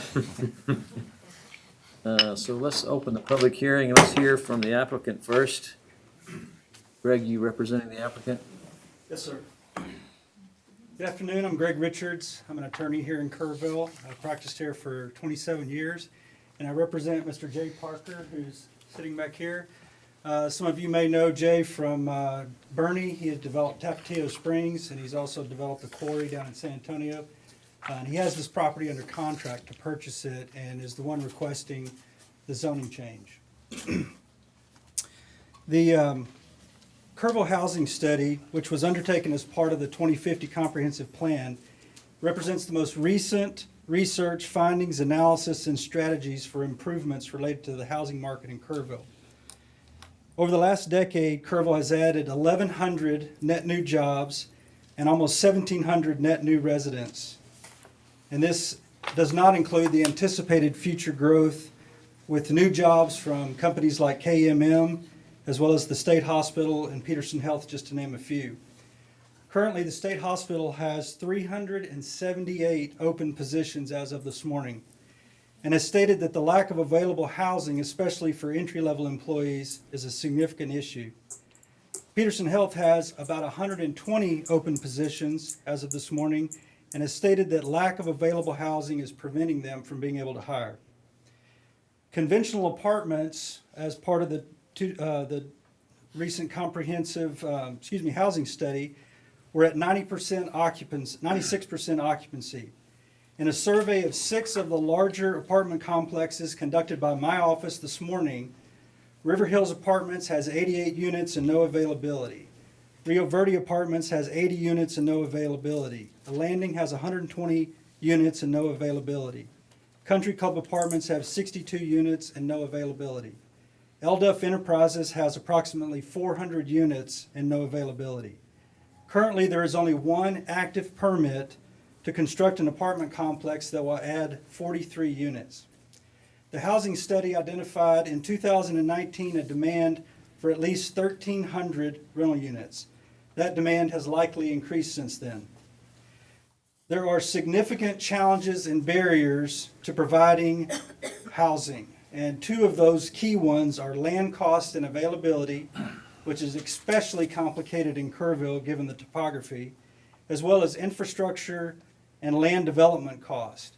If you have the capacity to build a development, you've got to be close to utilities. Off-site utilities are extremely expensive to extend, and if they weren't expensive, then we wouldn't have a housing problem because lots of people would have had the capacity to do this. This current project involves a proposed rezoning of 36.28 acres of an 160-acre tract to R3 to allow for construction of up to 366 multifamily residential units. Drew, would you mind going back to that slide that that one. So as you can see, the owner of this property, Medina River Estates, which was the applicant for a rezoning that we did in 2020 that ultimately got abandoned because the project fell apart as part of COVID. That owner has sold the 55 acres that's immediately adjacent to River Hill to a third party who owns it now. And that represents about a 400-foot minimum distance from the edge of River Hill to the edge of this 36 acres. This property is adjacent to city utilities. It's close to the city center.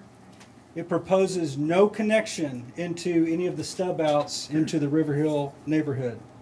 There are no incentives being requested, and the remainder of the 168 acres, which are the hilltops that surround this property, will continue as a residential estates zoning and developed accordingly. The potential traffic increases on River Hill Boulevard, which I read through some of the comments that were sent into P&Z, and I know that that is an ongoing problem. Those problems can be abated by the city's proposed thoroughfare from 16 to 173. Medina River Estates, and Drew, if you'll go back to the map that shows kind of a broader view of this area, Medina River Estates has already dedicated land along their entire southern border for the proposed thoroughfare that would connect 16 to 173.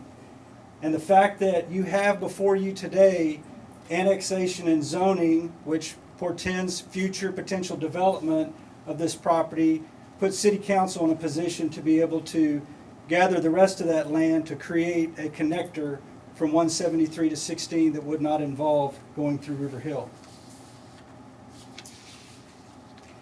There's a handful of issues that have been presented in opposition to this project that I'd like to address. One is valuation.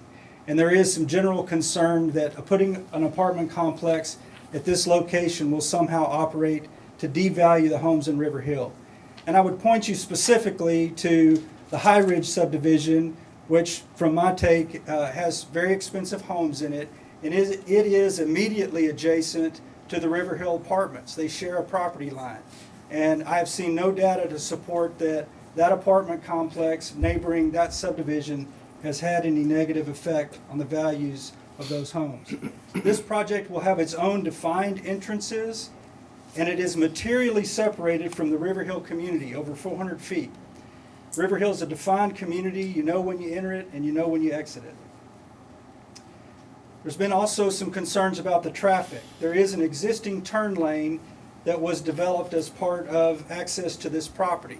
And before Mr. Parker and his group go in and develop this property, there will have to be a traffic study with TxDOT. And if they identify that there are safety issues, they have the ability as part of this development to require acceleration lanes, deacceleration lanes, lights, or an additional turning lane. Probably the biggest single issue is Not that there's not a housing need in Kerrville. It is, pick up the paper any day, listen to any city council meeting, any P&Z meeting, any EIC meeting. It's the problem that everyone is trying to solve. Where we have an issue is that nobody wants to do it near them, and they perceive a host of ills. And you can't overcome with logic the fear that comes with change. And so you have to look at the data. There is no perfect option to be able to build an apartment complex in Kerrville that's going to make everybody happy that it's in the perfect location. So we have to find the best option that's available. And this option will put a big dent in the 1,300 residential multifamily units that Kerrville needs. It's critical for our community to retain and attract quality employees like nurses, entrepreneurs, firefighters, EMS, police, teachers, construction workers, and young families to serve our community. If they're going to work here, they need to live here. Right now, these key members of our community are finding that there is no available rental property. When people can afford to live closer to their jobs and their schools, the entire community reaps the benefits. We end up with a more diverse population. We provide the opportunity for families to live and grow in one place over time, and our economy strengthens by helping employers attract and retain essential workers. For the good of the city and the employers who desperately need housing to be able to hire and retain good employees, I urge you to recommend to council the approval of this zoning change. I'll be happy to answer any questions. We may have some in the end, Greg. Okay. All right, I got a lot of speakers here. I'm going to start with Bill White. Please step up.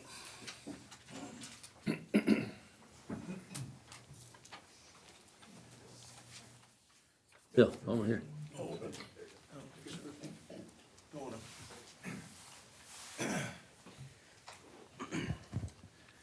Good afternoon. My name is Bill White. I reside at 513 Oakland Hills Lane here in River Hill. It is my privilege to serve as the president of the River Hill Homeowners Association. As was the case in the previous project regarding this property, we are responding on exceptionally short notice and consequently perhaps do not have the entire amount of data that we'll have as this project moves on.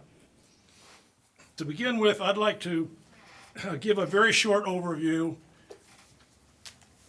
To begin with, I'd like to give a very short overview, as we say in the aviation industry, from the 30,000-foot level, to set this in perspective. The proposal before us requests a significant downgrading of zoning, making major changes to protections upon which hundreds of members relied. The numbers speak for themselves. 1,500 residents in some 700 homes could be potentially impacted.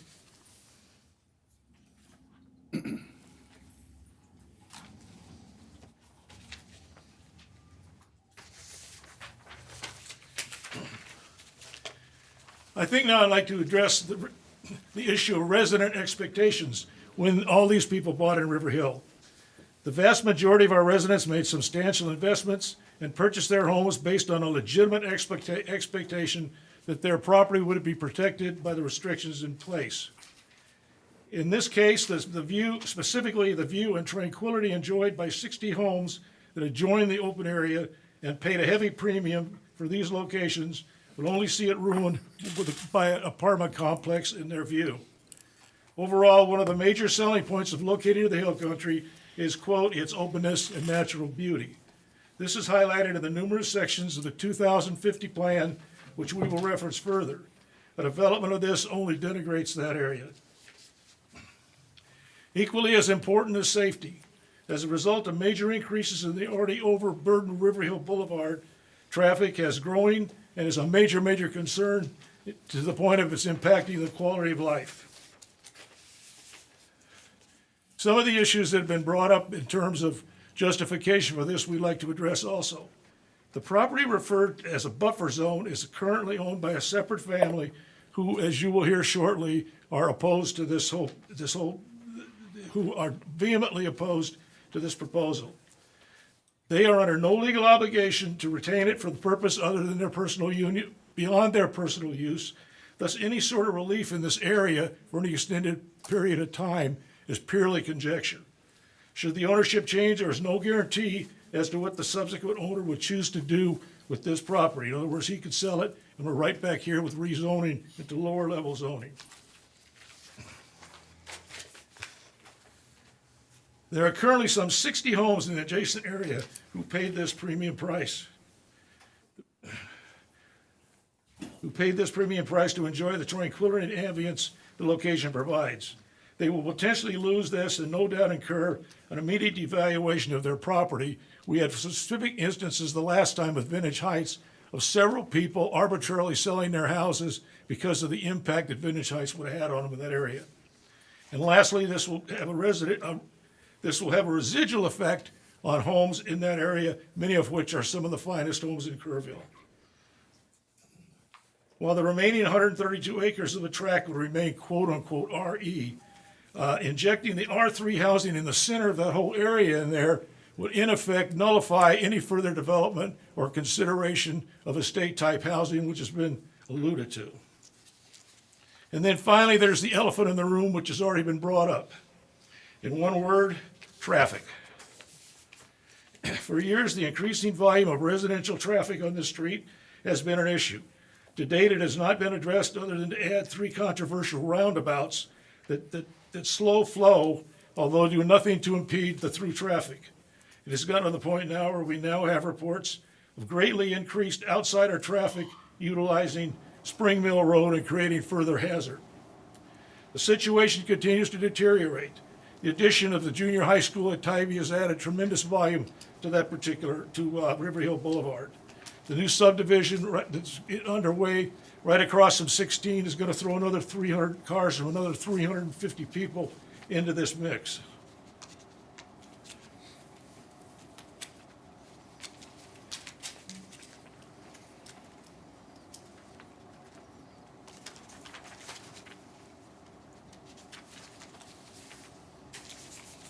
And add to that the 350 plus units that we're talking here, and we have this tremendous problem. Now let's address and stop for a minute. This whole issue of this bypass from between 16 and 173. There's 2 points on that. First of all, that is years and perhaps decades away. The second thing is, at the end of the day, the majority of those people that are cutting through River Hill now will not use that bypass because it's going to take them 2 or 3 miles out of their way in a circular distance in order to make the shortcut that they get now going through River Hill. It's our position that new projects should not be approved without some kind of mitigating solution to this ongoing problem. Continuing, this also conflicts with several points of the often referred to Kerrville 2050 plan. Approval of this section requires disregarding several sections and tenets, putting it in conflict with this plan.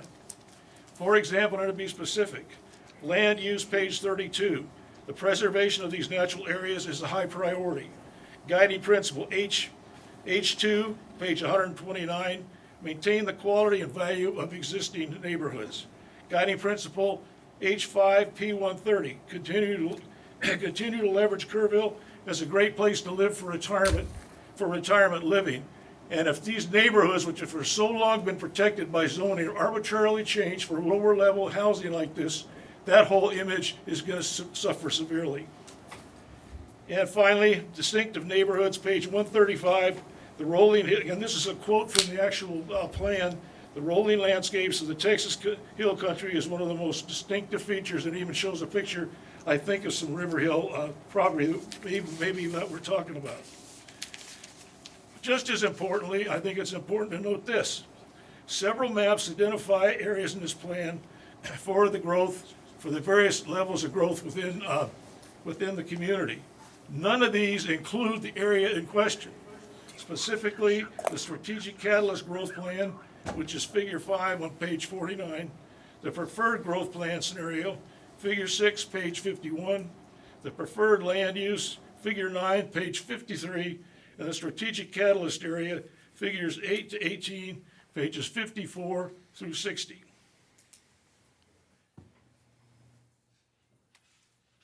That all being said, we believe it's important that we provide or put on the table what is a viable option in lieu of approving this particular proposal. By way of a little background, following the failure of Vintage Heights, we supported, along with the owner, to city council, a rezoning of this property and is as it is today.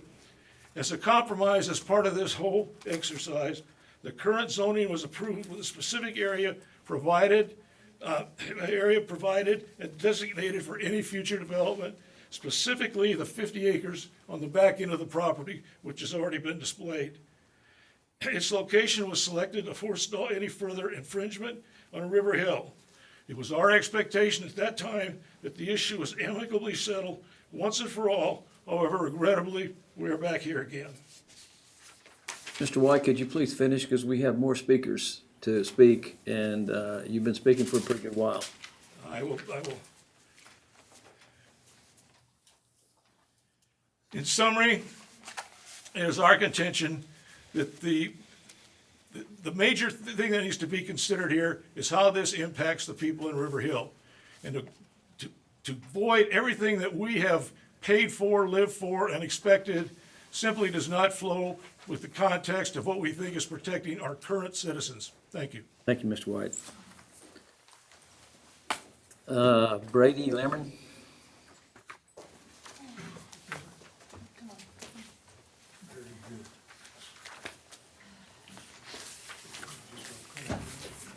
Darby Campbell? Hello, my name is Brady Lehman. Oh, I'm sorry. Or, You good? okay. I live at 211 Castle Pines, which is exactly 700 feet from where this is going to be. But before I go into that, I just wanted to throw out some numbers for y'all. So currently, what's slated for Kerrville right now concerning homes are, let's see, hold on a second. The Brink subdivision that's going to be right across from River Hill is going to have 133 single-family lots available, along with 25 acres hopefully zoned for multi-use property, which would be apartments. Right there, right before where all of this is going to happen. So all of that traffic will be going down River Hill Boulevard, because that will be families getting their kids to school. Understandable. Why have another apartment complex farther down that's not connected to anything? There's not a sidewalk to get to a school. It's not near any job. It doesn't make any sense. Workforce housing needs to be close to work, to school, so kids can get to school easily, not have to have a car to get anywhere, period. Not to mention, most apartments in Kerrville for a 2-bedroom are $1,200 to rent, if not more. Usually Rio Verde is $1,800 for a 2-bedroom, 2-bath, which is insane.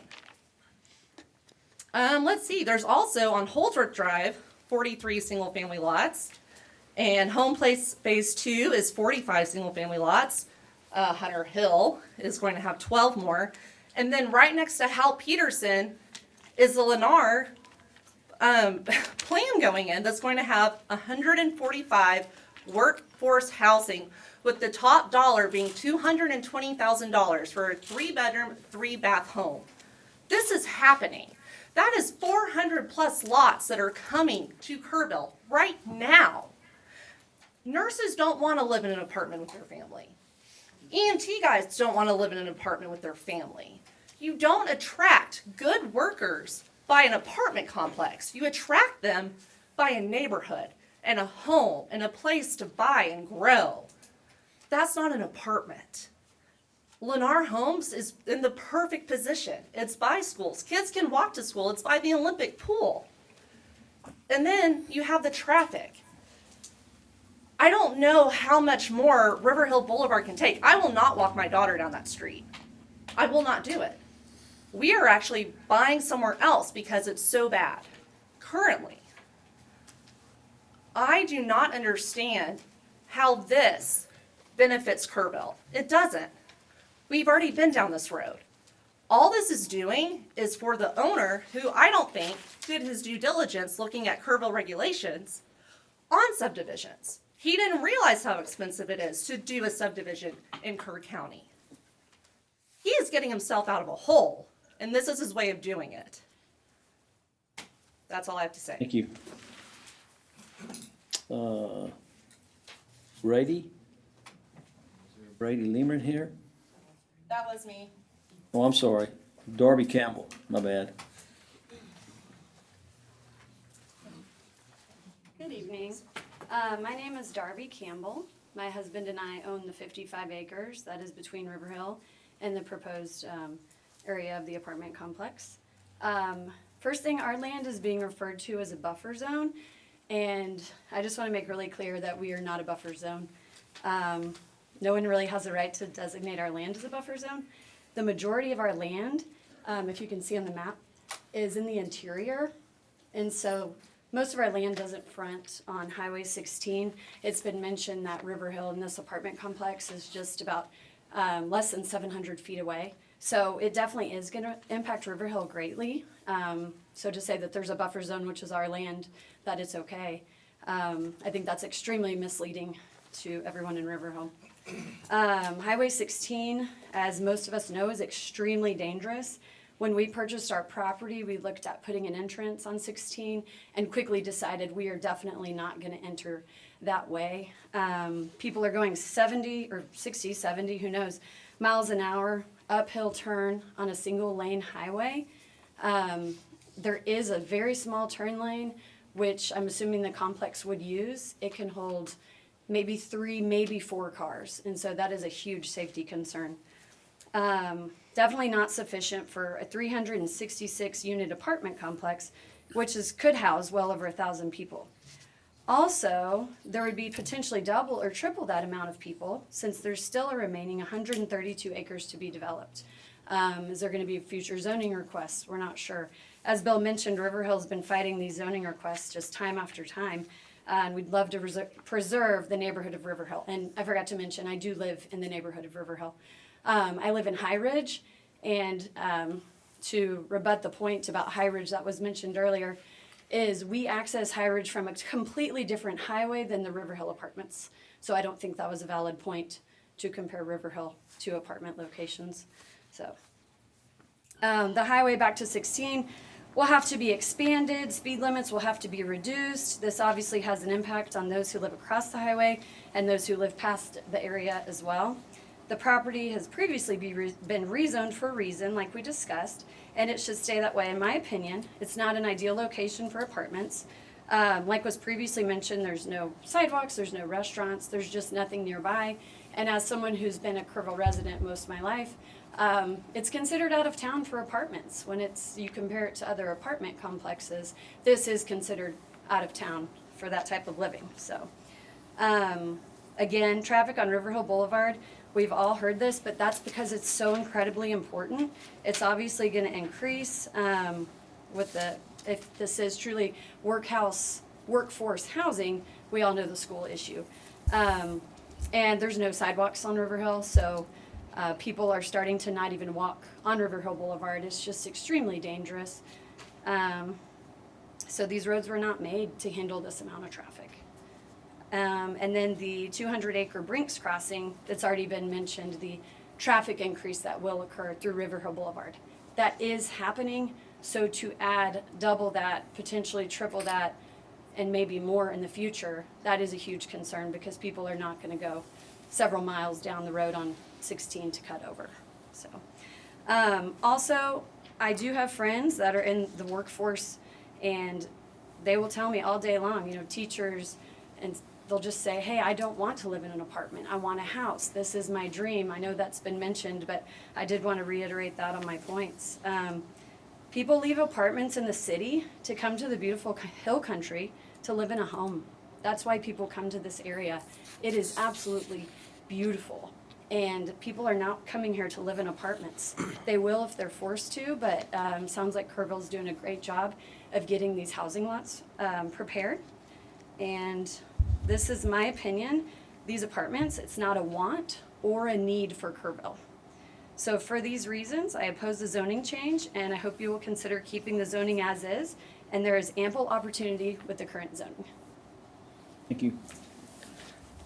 That's the last speaker. I'm going to close the public hearing at 6:29. Can I say something? No, sir, we're done. Thank you. Any comments, questions, concerns, issues? I think, with all due respect, I think you need to let, even though they didn't sign up perhaps before the meeting, I think you need to let at least a reasonable number continue, because it is a public hearing. Do you have anything to add, sir, that's different than the objections that everybody else has added already? Yes, I do, and it's very brief. Okay, go ahead. My name's Walter Jonas. I live at 2080 Medina Highway. My house, my property is across the street at the very tip of that green square there. My main concern with an apartment complex located directly to the south where I look at night, this sounds selfish, but it's a very dark area out there, very beautiful nighttime skies, and I'm afraid I'm going to be looking at a giant lit up parking lot, and I'm afraid my residence and my property is going to be lit up like the Walmart parking lot at night now, once that gets built, if that gets built. And I just asked the developer, if this ever does happen, that please consider light pollution at night. And I am Very good point. opposed. Thanks, Thank you. sir. All right. Someone else raise their hand over there? Yeah, I sent an email. I live on Medina Highway as well, across from there. I'll try to kind of cut through it to keep it short. Who are you, sir? Oh, I'm sorry, Evan McCoy. I live across on, What's your address? 2150 Medina Highway. Okay, thank you, sir. Basically, again, I'm gonna go over the same things. I oppose it because of the safety reasons. Of course, Highway 16 is two-lane road. I'm gonna kind of focus on the turn lane that's there, and like I said, that maybe there's some existing or some changes that will happen. But that turn lane's like right in front of our driveway, and it's hard enough to get out as it is. So I couldn't imagine that many people trying to do the same thing on the opposite side. Again, home values, we're really concerned about that. It's a big investment that we made. I don't want to see our property taxes continue to go up and the value of our house actually go down. And so also the aesthetics, like he said, the hills and the areas that the trees, it's a beautiful scenic piece of land. And we understand it's going to be developed one day. However, we feel wouldn't be wise for the city to diminish that beauty by allowing multifamily housing. I'm sure many of the current homeowners that would be affected by this decision would not have bought had there been such a development there. And with River Hills subdivision, Comanche Trace, and those homes along Medina Highway, those larger lots, nice homes, it's an appealing area, and I suggest we maintain that same appeal for the future. Thanks, Bud. All right, we're out of the public hearing. Can I ask a question? You sure can. I don't know if you'll get an answer, but you can ask a question. I'd like to put it out there anyway, if I may. My name's Doug Holmes. I live at 217 River Hill Boulevard. I'm currently the chairperson for the Architectural Control Committee for River Hill. And a lot of my residents that I'm forced to come into contact with have a couple of questions.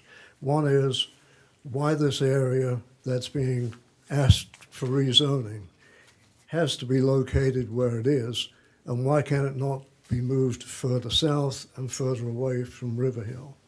That's the first one.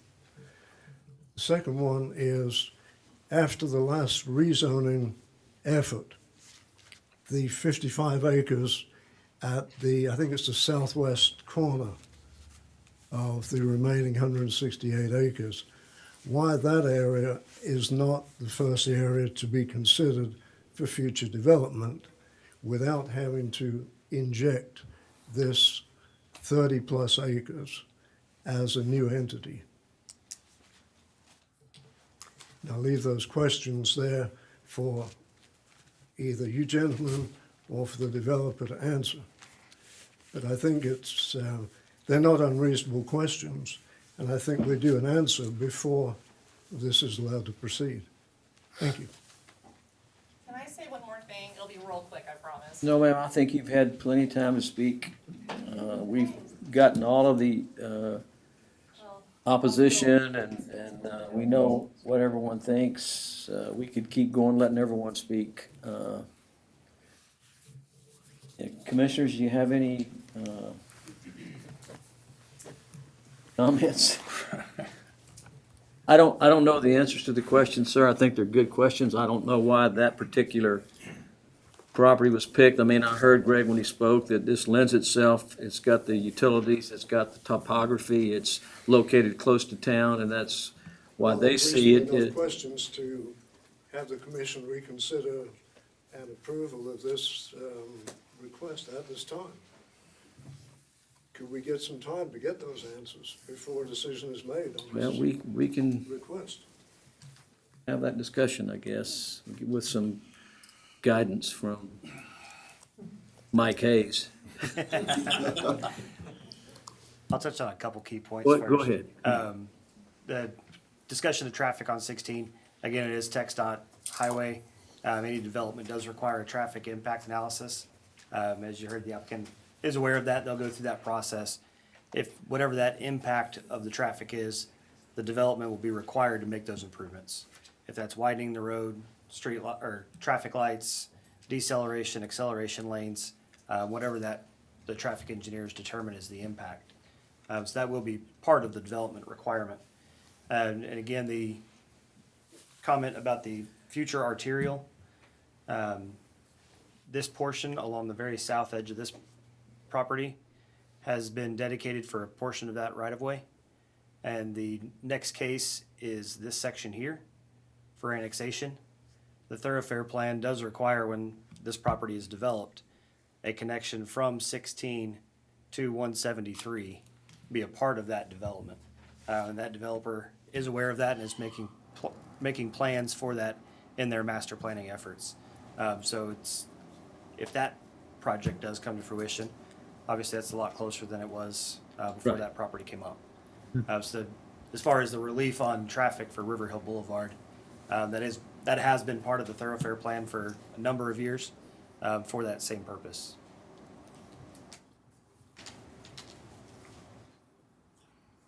Drew, when we talked about Vintage Heights and that got turned down or whatever else, and the Brinkman development came up, there was some question about utility availability. And so you're saying that with Brinkman still and this, there is utility available?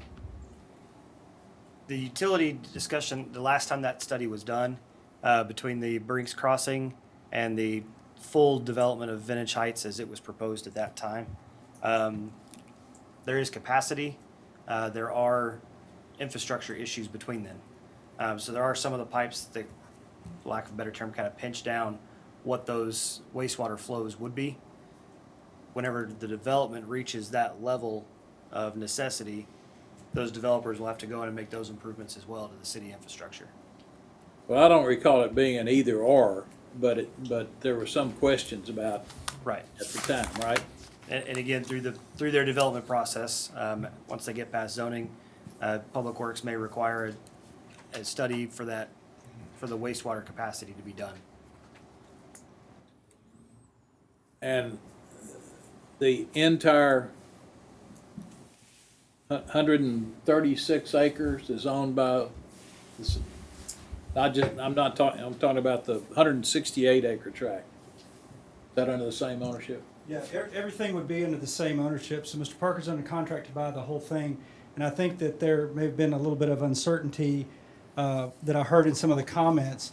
Mr. Parker intends to develop the entire thing, not just the 36 acres. So that, the proposal is to rezone that, to allow it to accommodate multifamily.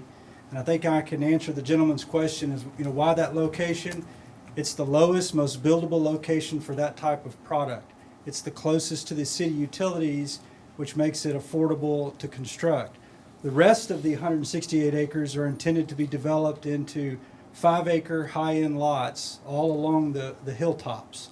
So this property, the reason it's kind of funky shaped is because it's all down at the bottom. Everything around it is slope and hilltop, and that's a better product to develop for 5-acre lots. 5 acre? The remainder, it's now 5 acre? Residential. Because way back, it was 20. Yeah, the plan is for that to be 5-acre lots, even though 1 acre is the minimum. Okay. Correct. Ma'am, the lady here that owns the 55 acres that's north of this, between this and River Hill, do y'all have plans for that property in the future? I mean, this is not relevant, but is that something that you think will be developed down the road, or? I don't have any final decisions on that, but a lot of what happens with the zoning will determine that. Okay. So we don't have a decision Thank at the you. moment. Was that purchased recently, or have y'all owned that for a long time? It was purchased about a year ago in May. Since Vintage Heights. Yes. Does that answer your question about why I mean, that's topography that's The rest of the land designating is why not they're flat, basically. putting The it on answer the flat. to that acreage being used where it is because it's the cheapest area to build on, out of that 168 acres. It does not answer the question as to how that came about as the primary development when there was already 55 acres set aside for future development.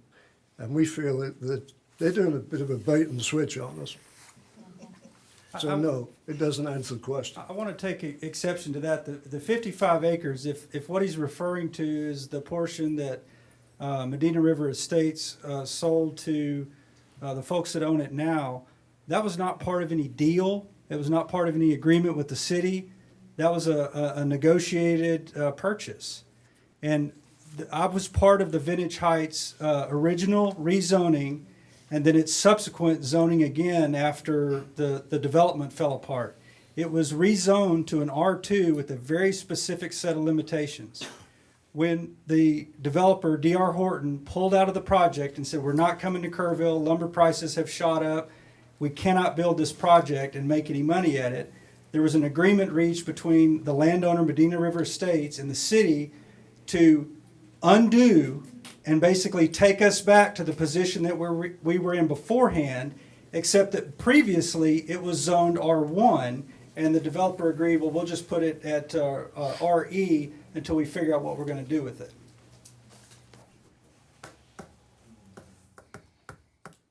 Am I correct in assuming that we are still dealing with the same developer that was developing Vintage Heights? No, sir. No. No. No connection whatsoever. No, Mr. Parker has it under contract to purchase it from the prior owner, or from the current owner. So what you're proposing is not just this 32 acres. What you're proposing is a whole new development of 168 acres, not just 32. What the developer is proposing is that the 160 acres, everything that's around this 36 acres, so it's whatever that difference is, 160 less 36, that will be ultimately developed consistent with the residential estates zoning, 5-acre lots. The only thing that we're here today to ask is to change the zoning on the 36 acres from RE to R3 to allow for the multifamily development. Okay, we're absolutely, positively against such approval. Thank you.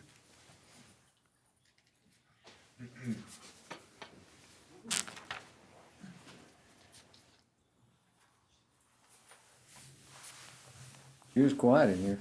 I mean, I have a couple of comments. Anybody else have any comments?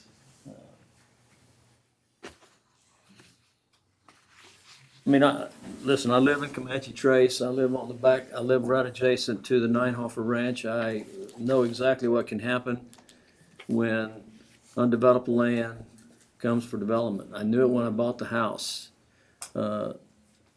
When you purchase property that's on undeveloped land, that's a possibility. I'm not in favor of, trying to devalue anyone's property values. I think that there is a major traffic issue on River Hill Boulevard that has nothing to do with what we're proposing. It's been an issue for a while, and I don't know what the solution is. I don't know what the city can do about it. I do know that based on this next thing we're gonna take up, it appears that in the next 2 or 3 years, we're gonna have a thoroughfare that may alleviate some of that. I don't know. You can't legislate where people drive to get from point A to point B. So that traffic is an issue. It's an issue now. You know, if Brinkman gets developed, it's gonna be an issue. I mean, there are really some beautiful homes in River Hill, but they really do border a very large apartment complex. It seems to be 100% rented. I know that I believe there are single family lot homes and apartments in River Hill. I know that there are townhomes or duplexes, and I don't know how they got in there. I don't know how people that lived there before let them get in there. So this is a touchy issue. I mean, I understand everybody's point of view here. I don't know that we really have the ability to turn it down. I mean, I guess we can turn it down, but I don't know what the basis to turning it down would be.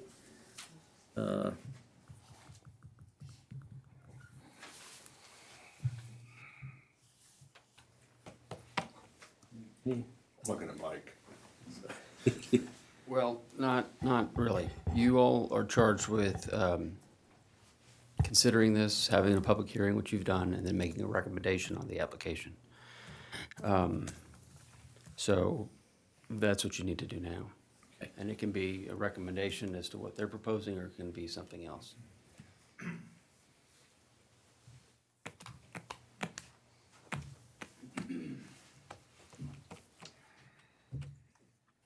Bill, do you think there's any additional information that you guys could get from the developer about what's planned that would have an impact on what your thinking is on this if we? No, I think the concern was that we weren't able to allow some of the major players in this to really dig into it and provide their input because, and it's the system, we understand that, the Yes, sir. short notice, which is ridiculous. But in terms of anything meaningful other than what's put out here today, I seriously doubt it, to be Okay. honest with you. Thanks. We table for 1 month and let them get together? I don't know that that was the point of my question. If we tabled it and let them get together, Bill seems to think that, Mike, can I make a comment? yes, sir, go ahead. Okay. Just as a matter of fact, I think you as a group can not go for Who or are you, against. sir? Yeah, we know, You can Tony. table that. We can and- table it, we can turn it down, we really understand All all right. that. That's my point. Thanks. And Mike, obviously, you guys know this, that this goes to city council. Right. It has to go through 2 readings. Correct. Happy to provide any information that we can in the interim.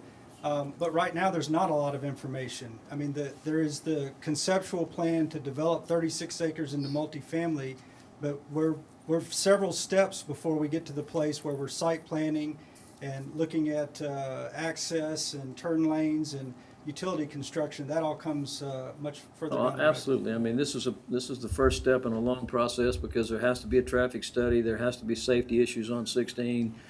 The city has to approve every step of the way, and this is a long way from being finished. This is just a zoning change.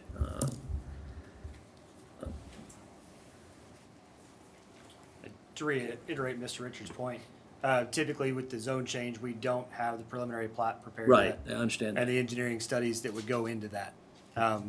Obviously, spending those dollars to make that investment is contingent upon this Sure. piece, so.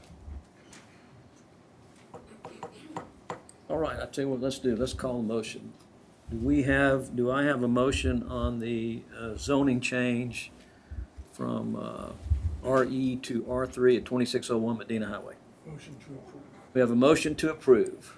I'll second. We have a second. We have a motion to approve. We have a second. All in favor, raise your hand. This motion is approved. Thanks, everyone, for their input. I know it's kind of an emotional situation, but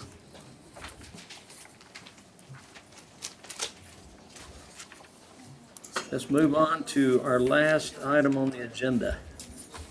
3J.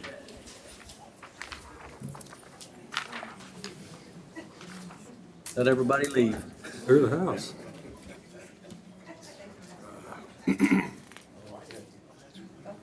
I gotta stay for punch and cookies. Steak dinner. Huh? Okay. Yep. Okay. Yep, let me throw my slide here. This is an ordinance to annex into the city limits with the zoning classification of AG, Agriculture District, the following parcels. Approximately 162.06 acres out of the Shashard Survey, number 67, abstract 299. Approximately 26.69 acres out of the Norma P. Schweitzer Survey, number 1621, abstract 2086. And approximately 53.12 acres out of the Mrs. Aloysius Clark Survey, number 395, abstract 101, more commonly known as 2550 Bandera Highway. Again, this property is currently under the future land use plan as ag and outdoor tourism. Again, largely unstudied since the 08 comprehensive plan because it was, and there still is, one large tract, one large property owner, actually consisting of about 487 acres. A large portion of that is already inside the city limits to the backside of Kerrville Shriner Park. This request is for ag zoning as a placeholder. The developer is working or has worked on a master plan. They have already submitted their request for a planned development district that will come before the commission in May for consideration and discussion. Again, here's the zoning map. There is no zoning on this property since it is currently in the county. The adjacent park is public and institutional. The balance of this property behind the park is R1. And then to the south is Comanche Trace, which is a planned development district for R1 single family and the golf course.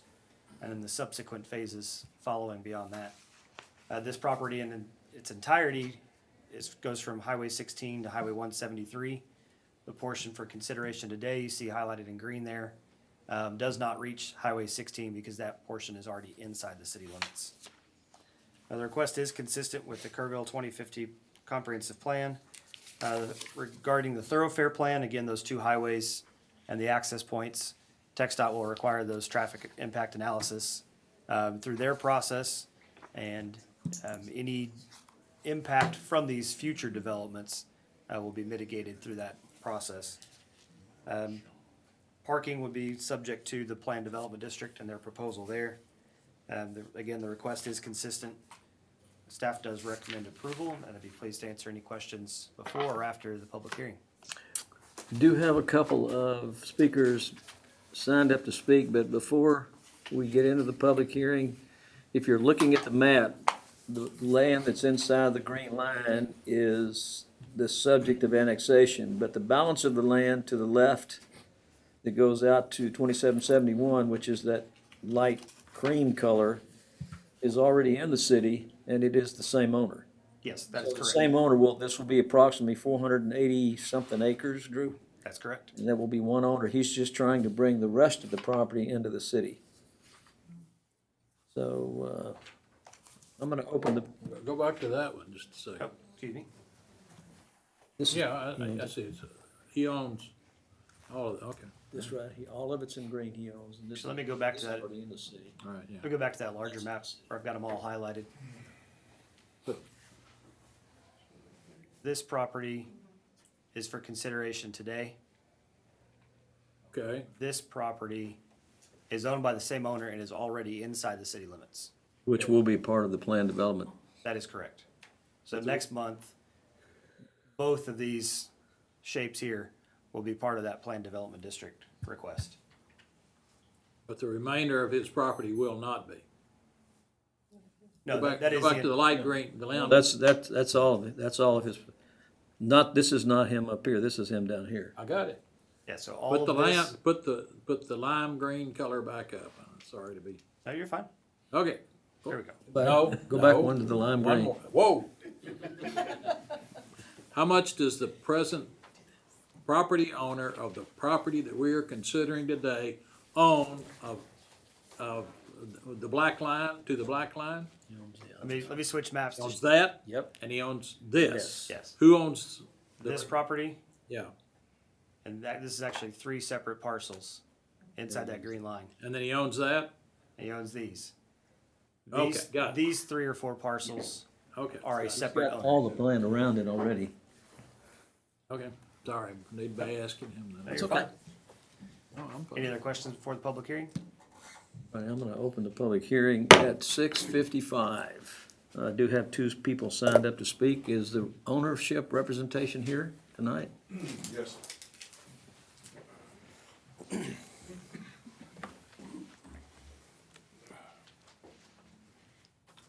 Good evening.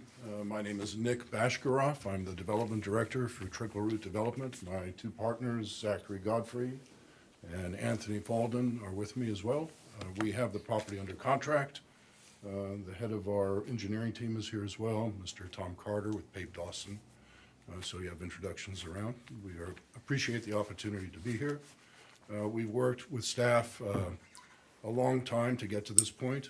This is the first step of a process, as you gentlemen are more than intimately familiar with, that we have to go through in order to get a PDD done for the entire project. We're very proud of the way that we are contemplating this project in terms of the fact that listening to what has kind of preceded us with respect to River Hill, the connection with respect to the arterial, the nature of affordability, and the whole kind of community being concerned about what development is doing. We think that what we have to offer, when you see the plan on May 12th, will hopefully go a long way to fixing or at least addressing some of those issues.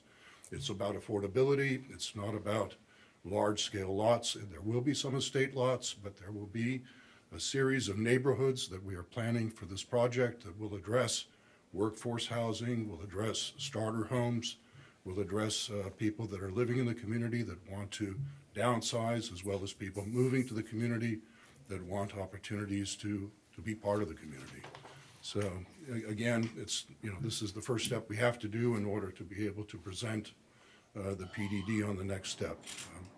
So Thank you, sir. Appreciate it. that helps. We're happy to answer any questions and anything else that we can do. Thanks a lot. All right? I've got Fred Haneke. I think he left. He left. I saw him leave. We wore him out. All right, Mr. Anton Mikaitis. Mike, you can call me Tony. Tony Can I call you Mikaitis. Mike, or do I have to call you Mr. Yes, Chairman? sir. Tell us who you are and where you live. Tony Mikaitis, 3713 LaCumbre Circle. And if we look at this thing here, right in the corner, can I point? Yes, sir. I don't think we'll see it, but you can You know point. it's- You can get Drew to point for you. Yeah, Drew point. You got that, Drew? Yeah, right there, right in the corner. So my property, which I bought, about 7, 8 years ago, do you remember, Mike? I do. I don't sold know, it to some you. guy Yes, might sir. have been in your mind remembering that. But when we bought that property, I have a past experience in land development, grew up doing that stuff. You know, when you buy something adjoining a beautiful vista that's somebody else's property, anything can happen. But maybe not just anything. Within certain limits, it can happen.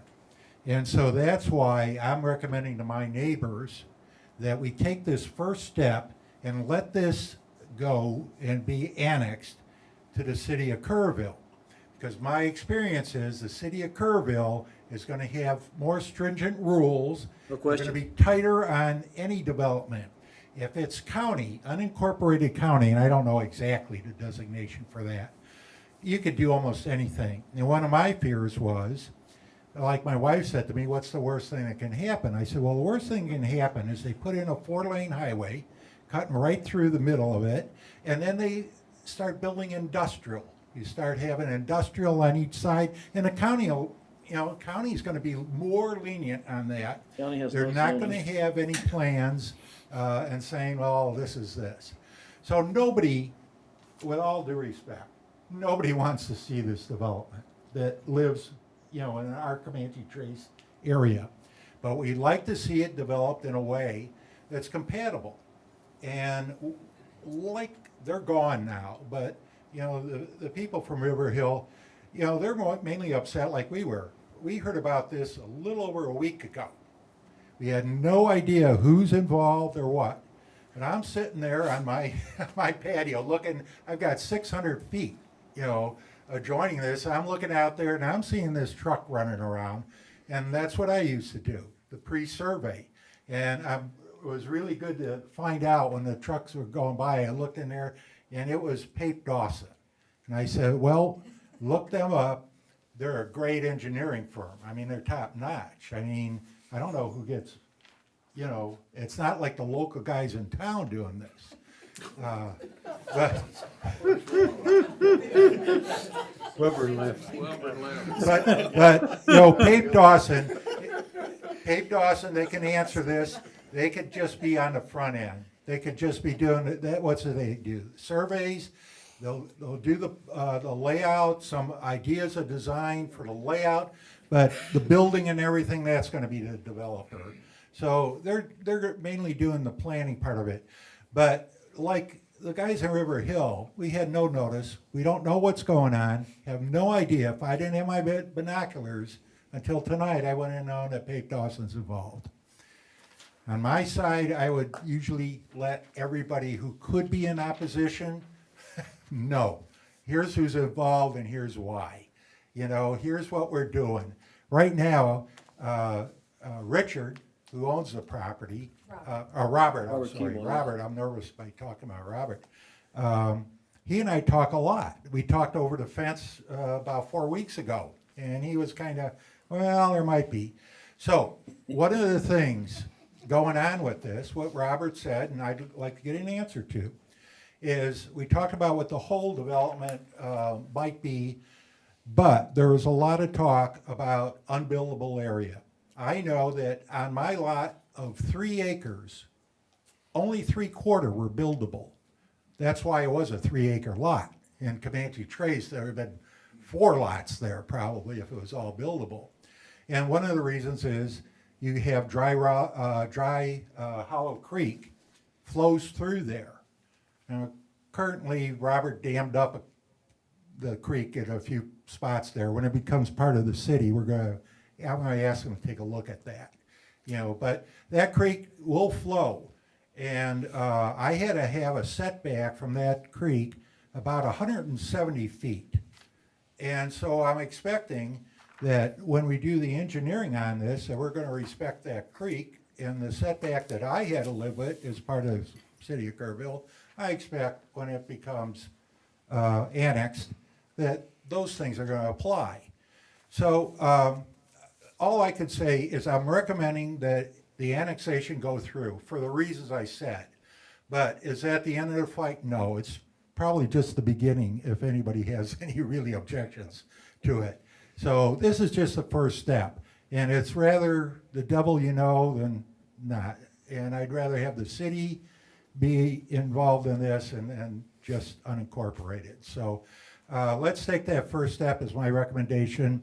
And I would like to personally, I'm going to talk to each of these guys, get their cards, and I want to get some involvement.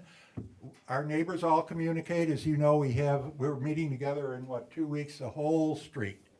And it's called Thirsty Thursday, so a lot of drinking and discussion. Is there alcohol involved, Bonnie? Is there alcohol involved? There's a great amount of alcohol involved. And usually the best discussions are at the end. Sometimes it goes to like 1 a.m, But anyway, that's what we'd like to do. Involve all the people up and down there, see what the issues are, see what can be done. I mean, like I said, I used to be in development, so I know you can do this or that. Now, one precise question is, there's a hunk of land, it's that little notch down there to the right, if you see that on the far right. A lot of that is unbuildable. And I've heard that actually from somebody in the city or whatever, that the proposal might be that that's gonna be a green area or a buffer area. And, like I said, where the creek flows through there and everything, I'd like to see what, just what they're sketching up. Just what the city, actually knows right now that we don't. And I'd like to see some of that, give my input, it's their property, they can, within the limits you give them, they can do whatever, but I just wanna see that the limits are mutually compatible, and maybe we can all come up with a good idea here. All right, thank you. Thank you, Tony. Any Excuse comment? me, can I ask just one quick question? Yes, sir, you can. Just wanted Who are to you, ask- sir? My name's Michael Pace. I am building on the Cumbrae. I don't know the address right now. We're renting in the neighborhood. Y'all obviously have put a whole lot of thought into this. I was wondering about, because of the notice thing, do y'all have anything on a website or whatever has like a proposal or a drawing or anything that people can look at that's kind of the plan for what the neighborhood or what the whole development would look like? I know if there was, it would make really help everybody picture things and probably put a whole lot of concerns to rest. I think, That's gonna be in May. So I can answer part of that. I think Drew can answer that because we are gonna take a look at their PDD next month. So we've had a couple discussions about the notice. We sent notice in the Daily Times on March 17th and notice out to the property owners. That's February 22nd, that's not right. It would just be 24th. nice to see it Right. before it comes up next month, You- if And there's so- a possibility. So that application came in after this had already been scheduled, so we Right. didn't have that for this meeting. Right. So they are doing it in two steps, annexation first and then coming in with the planned development district. Unlike most of our cases moving forward, we're actually gonna hold the annexation hearings for council until the PD has come through. So this will go to council as one case, annexation and planned development district, once we get through the two stages of the Planning and Zoning Commission. Yeah, so basically what Drew is saying is typically, there's an annexation, request. It comes to us. It doesn't have to, but it comes to us and we approve the annexation, then it goes to the city council who has the final say. In this particular case, we're gonna get to look at their planned development plan, before the actual annexation proposal goes to city council, so you will have an opportunity. But if they already have that, it would just be nice if we could That would be see it. kind of up to, the I'm developers. just asking if Yeah. you did, because it would probably make everybody feel a lot better. Because you're always thinking, what's the worst that could be? You want me to? That'd be great, yes, sir, thank you. We're happy to share what we're planning to do. I mean, we're very proud of it, but it's still being refined. So we will have a website without a doubt, because that's part of how you market projects and talk about what you're doing, and I appreciate your concern. Absolutely, we'll have it up. I don't know if it'll be how soon before the hearing, but we'll certainly make it available. I mean, there's no. we're very We'll, proud we'll of it. make sure that you There are no guys know, I secrets. live in Comanche Trace, so make sure that you guys know when it's available. Yeah, I mean, just seeing that will probably be like, hey, this is great, no problem. Well, I think the folks at River Hill with the arterial will be probably quite pleased. I'm sure they at will. least, Yeah, so. Thank you. So it does seem strange to put it so far off of the loop, where they have to take this huge jog. Still, you can't do it in the park where 534 comes in. The park is deed restricted. This park was, we acquired the park from the state. And the restriction was it can only be used as a park. And this is going to be the closest they can do it. And I mean, it's gonna be really nice. Mike? Yes, sir. I thought this was gonna be just going to the council for annexation. Now I hear it's being put together. It will be. So Tony, we're gonna vote on the annexation tonight. Right, We're not but- gonna send the annexation to the council until our next meeting. We're gonna take a look at their planned development. And All you'll right. be able to come and take a look at that and have input. All right. And once that gets somewhat of a blessing, then it'll go to council. Right, and maybe the property sale and everything is contingent on an annexation? I'm sure it is. I'm not privy to the contract, but I'm 100%.